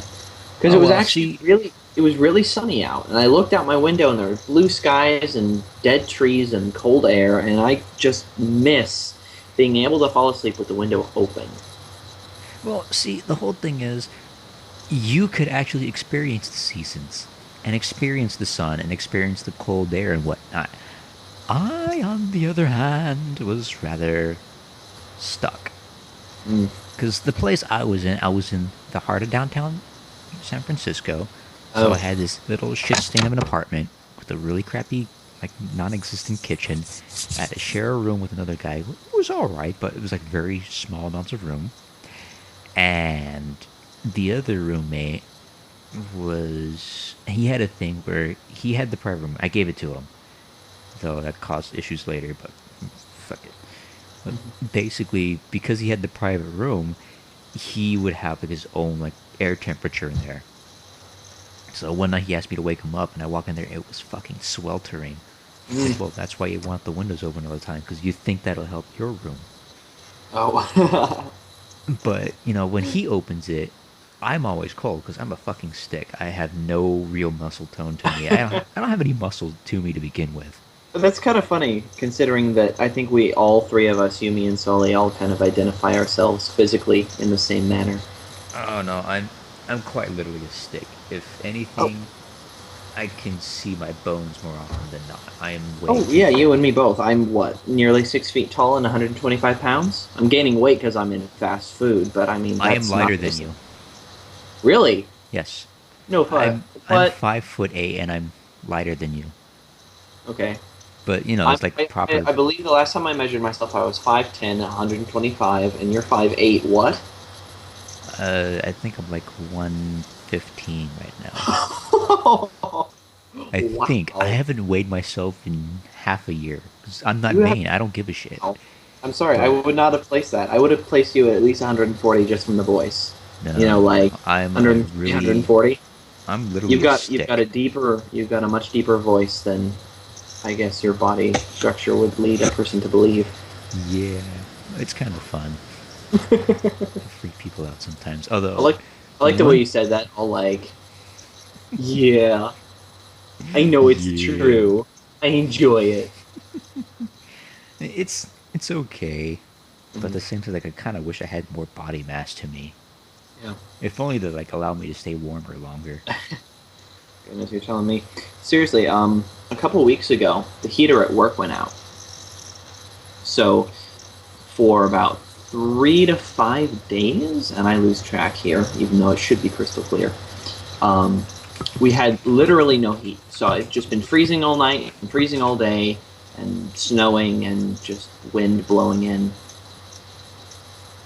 Oh shit, we got another viewer. Hey, Hunter. Inside the It's been a building. while. Hey! Look at And that. yes, I am a goddamn stick. But anyways, continue, Alex. Sorry for disrupting you. No, that was pretty much the end of the story. Is just freezing cold indoors all day. We actually lost a lot of business because people came in to escape the cold more often than not, and then they came inside. It was arguably colder inside than out. It's like, So fuck people that. were like, I want to be warm.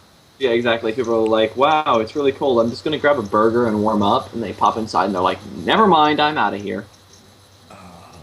I would love a burger right now. I'm not gonna lie. I'm actually kind of sort of hungry. rebelling against burgers because, I don't know, like, I spent about an hour in the pub today. And I was going to order one of their burgers because they're absolutely amazing. I just, like, did not have the craving for it. Like, despite how good I knew it was, I didn't want it at all. Now, see, as much as I love a good burger made in a restaurant, I like making my own. Only because I season it to my own taste. I mean, don't get me wrong, there's like a lot of restaurants that do it, oh god, so good.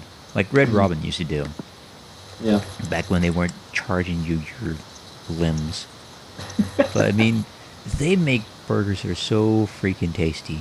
Yeah. And there was a pub that I used to go to frequent, actually, down in Irvine, California. Yeah. Called the Odd Dubliner. There we go. And they would make lamb burgers. Ooh. Oh my god. It was so good. The meat was just so succulent and juicy.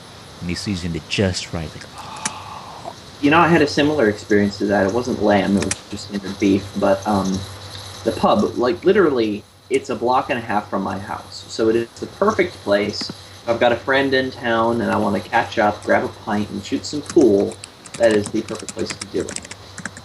They don't have Okay. much on tap, but oh my god, their burgers. Did they have Guinness on tap? Oh, they don't even... What did they have on tap? Okay, let me put it this way. I asked, do you have any good stouts on tap or anything stout-wise? She gives me a blank stare and goes, no. Wow. They didn't have any stouts. Pretty much, considering this general area tends to be agriculturally inclined, shall we say, they tend to be on the lighter lager side. So, Coors is a popular choice. That's not beer. Yeah, exactly. But it is there. They do have the Ninkasi Total Domination IPA, which is actually really nice. I enjoy that one a lot. I they do have not care sweet. for anything IPA, actually. I've developed my taste for IPA. It's not my absolute favorite, but I'm coming to appreciate it more than I appreciate ambers and coppers. Like, I think my favorite IPA, or, well, it's not really an IPA, it's just a really hoppy ale, is the Arrogant Bastard Ale. Oh yeah, I tried that once because my old man bought it. Yeah. It's okay. I like it a lot, honestly. It's got that... It's like an IPA with a dark color and a nice malt backbone. I love that. Absolutely adore it. Yeah, IPA is okay, and I like Arrogant Bastard, sort of, but it wasn't really to my taste. No. Well, it's all about finding a specific one in a genre that you like. I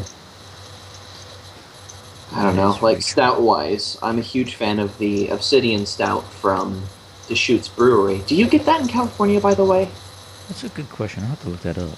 Deschutes Brewery, I know, has a wide distribution network. So if you get it, and you ever see the words Obsidian Stout attached to a six-pack, I highly encourage you to bring it home with you, because it is my favorite stout. One of the best I've ever had. It's dry and not super cloying like an oatmeal stout, but good. Very good. To look into that. It's about the... Oh, Blaza, an IPA... Oh boy, now I'm going to ramble here for a moment. It's okay. Go right ahead. IPA stands for India Pale Ale, and it's basically a beer that's brewed with a lot of extra hops to make it extra bitter. And it has actually a historical tie.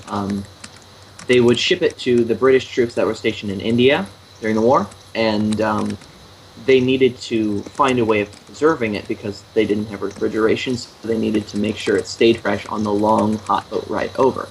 So they used extra hops to make sure it was preserved, because it acts as a preservation chemical, pretty much, as well as a bittering unit. And it got really popular. So people started making it less for convenience and more for taste, because people really enjoyed that bitter bite. So it's basically a beer that's extra bitter, extra hoppy. Better beer. Mm-hmm. But I don't really care for it. It reminds me too much of wheatgrass. Yeah, well, it depends on what you get, actually, because Deschutes also makes a white IPA that's actually not bad, but it sincerely to me tastes like lemongrass. Plaza, you're a bitter fan then. No, I'm really coming to appreciate that, and yeah, I'm sort of fanning out in both directions. Super hoppy and super malty are both my favorites, and I do appreciate a balance too. Yeah. Yeah, it reminds me of wheatgrass. The only reason I know what wheatgrass tastes like is because I used to work in a smoothie shop back in I think it was my freshman year during undergrad college. Mm-hmm. And when I worked there, we had a big old thing of wheatgrass. Yeah. So, for some people are crazy. Like, oh, it'll keep me healthy. It's good for my diet. Some bullshit like that. And like, okay, fine. So I did it. And then my boss offers me, like, a taste. He's like, oh, you should give it a shot. It's like, all right. So I try it. Like, this is terrible. This is horrible. I hate this taste. So that's how I know how it tastes like. And I've hated it ever since. Yeah, then definitely the Chainbreaker White IPA is not for you, because it definitely has that lemongrass bite, so... Yeah, see? No. But Arrogant Bastard, if you like that, at least alright. Frankenloons has a Seven Brides IPA that's really nice. If you really want to get in over your head, Lagunitas makes Hop Stupid Ale. That already sounds good. Okay, now let me sort of explain this here, just in terms. An IPA, I'm not entirely sure where the average lies, but I'd throw out a number like 50 or 70 IBUs, which is an international bittering unit, of course. Hop Stupid lies strictly at 200 IBUs. That's how bitter it is, The higher the number, the more bitter. And while most fall at under 100, it's 200. Lazo, where are you at? Oh, yeah, wheat beers. Actually, McMinimans makes a really nice wheat beer. And I'm still a fan of the Widmer Hefeweizen.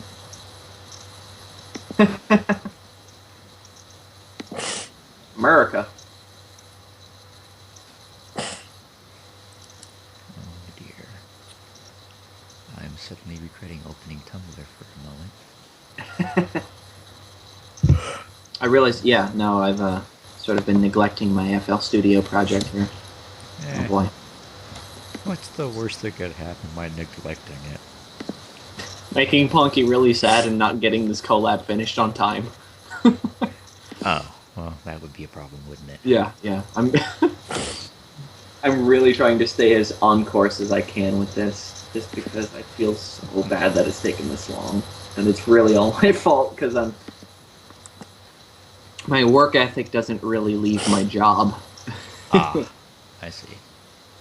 I have impeccable work ethic while I'm clocked on, but I come home and I'm just like, I just want to play Borderlands.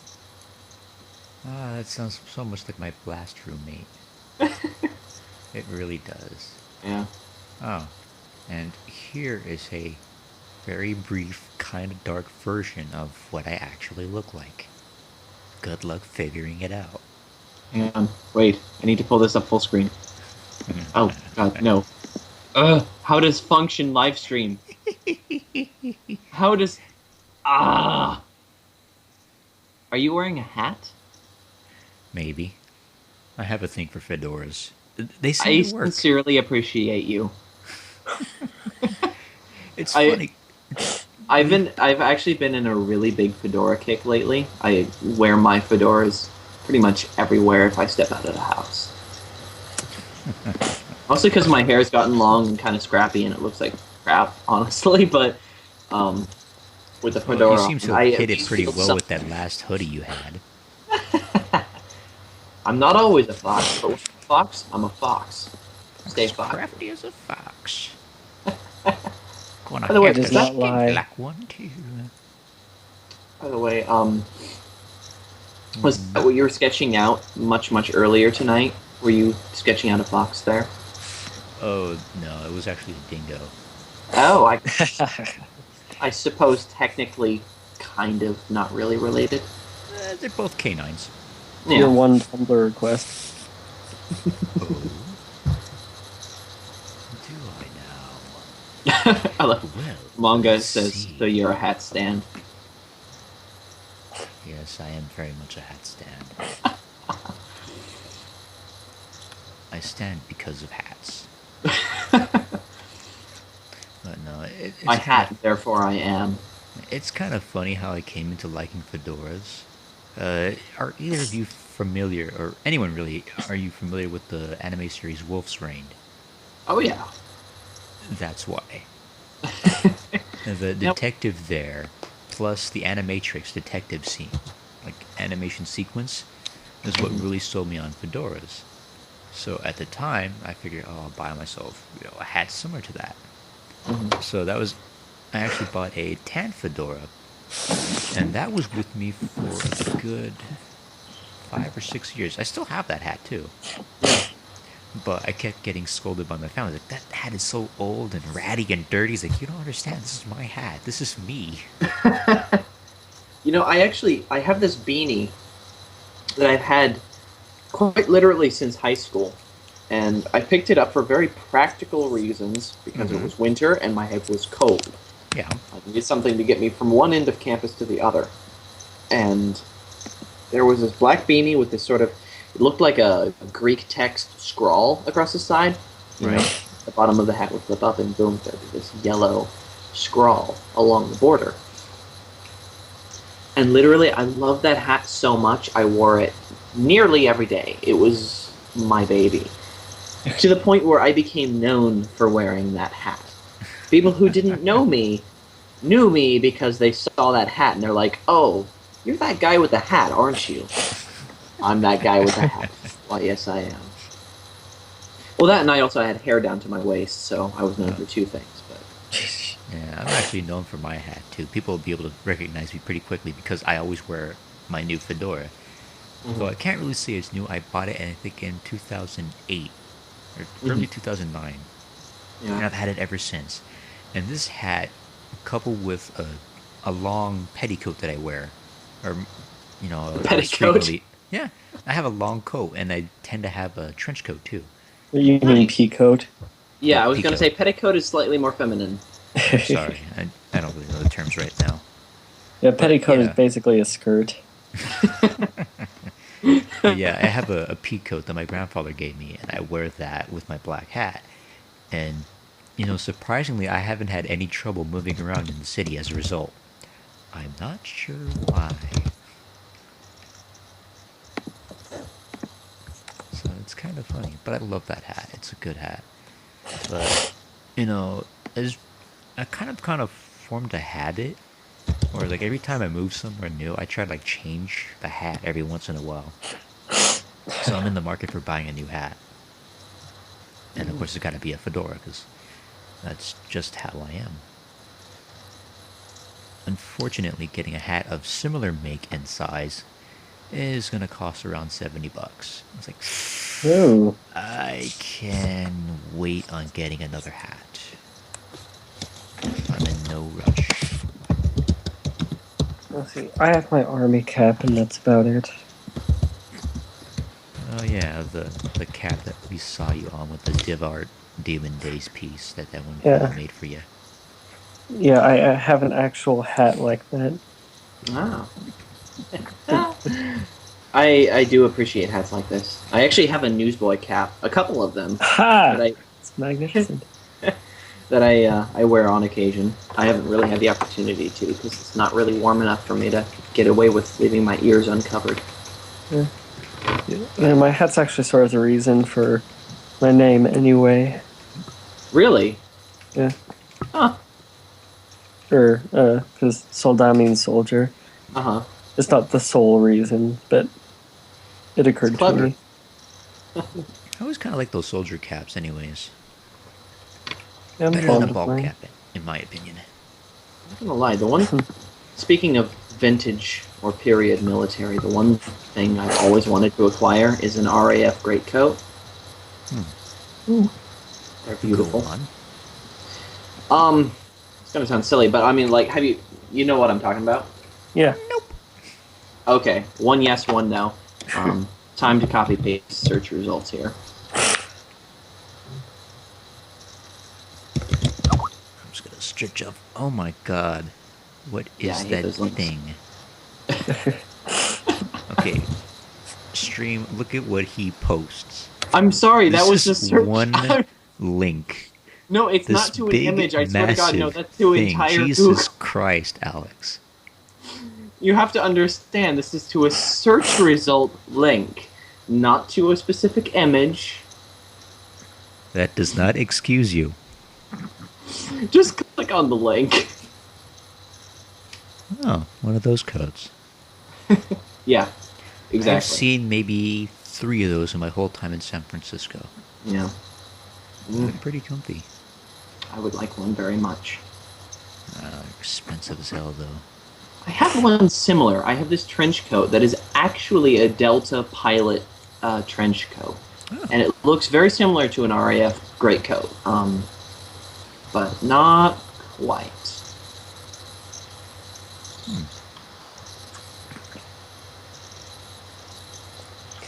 Gentlemen, I may have to retire to bed soon. That's right. You're a few hours along on the timeline. Yeah. What time is it over there for you? I've seen it's only 1, but Only 1? Oh, you lightweight. at least I can get things done before 2 in the afternoon. Touche. Oh. Alright, so I guess I'll end the stream with that since we're losing our other voice there. Yep. We could probably Oh, still dear. keep talking, Alex, but no, Yeah. I'm Yeah, gonna you kill the could. stream. I haven't done much of anything, to be honest, so I really do apologize, guys. You But, never do anything when you talk to us in streams. That's true. I never get be- much accomplished. But to be fair, I do believe we've accomplished more technically in this stream than in our last one. This Our is last true. one was Alex, no. No, we Did did I? not. I am going to prove you wrong right now, and I will show you why. Okay. I will literally have a visual representation compared to what we You all did are this laughing stream. at me, but you don't understand that I'm not actually looking at the stream, so I don't understand the progress. I just know that This isn't for you. This is for the stream. I'm showing them how much more I accomplished last time compared to this. Now, mind you, stream, or whoever's looking at this right now, I did this panel, and this panel. these panels consist of several layers. I'll expand real quick. But this layer up here, up top, this one, this one, this one, this one, that, and this. All that I sketched while we were streaming last time. Now, what did I accomplish this time? I moved this panel around a little bit. I painted this, sort of, and inked it, and I inked that. That is what I accomplished. That is all I did. Although, to be fair, I did give an explanation to White Box, my interpretation of what it's supposed to be. So, in that regards, compared to last time, I did do more, but visually I did not.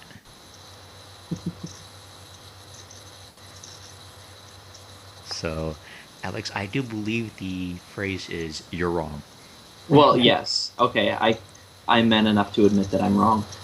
But I actually do not look about 90% of the time at the actual live stream, so this time I paid more attention than I did last time, which is why I believe more was done this time. About that, if I remember correctly, you did watch the video of the stream from last time, too.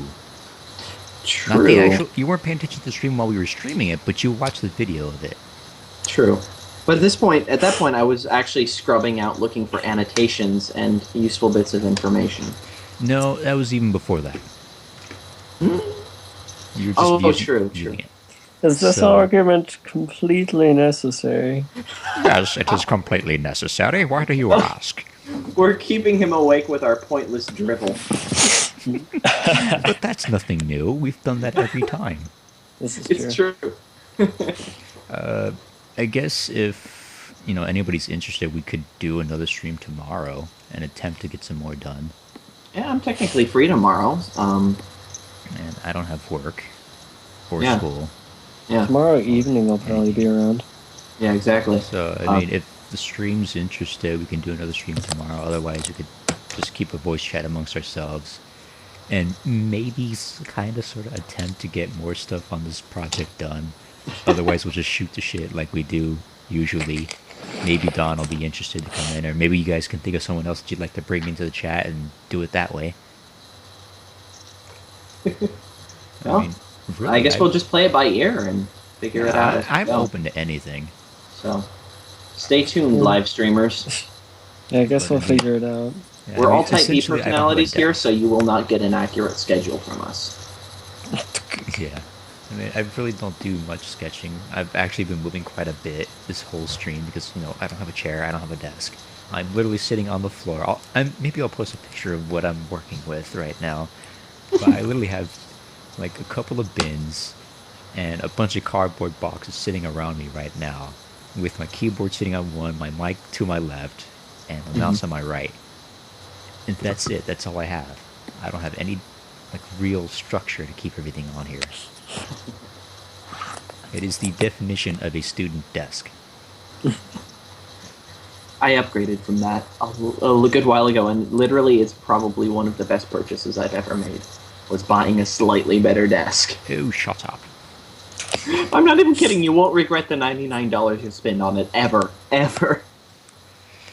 But, yeah, I'll probably get one tomorrow, or order one at least. Mm-hmm. Okay, really now, I think I am going to cut out. Alright. Okay. Adios, Sole. Right, Sleep care, well. We Sole. love you. Okay, goodbye all. Goodbye.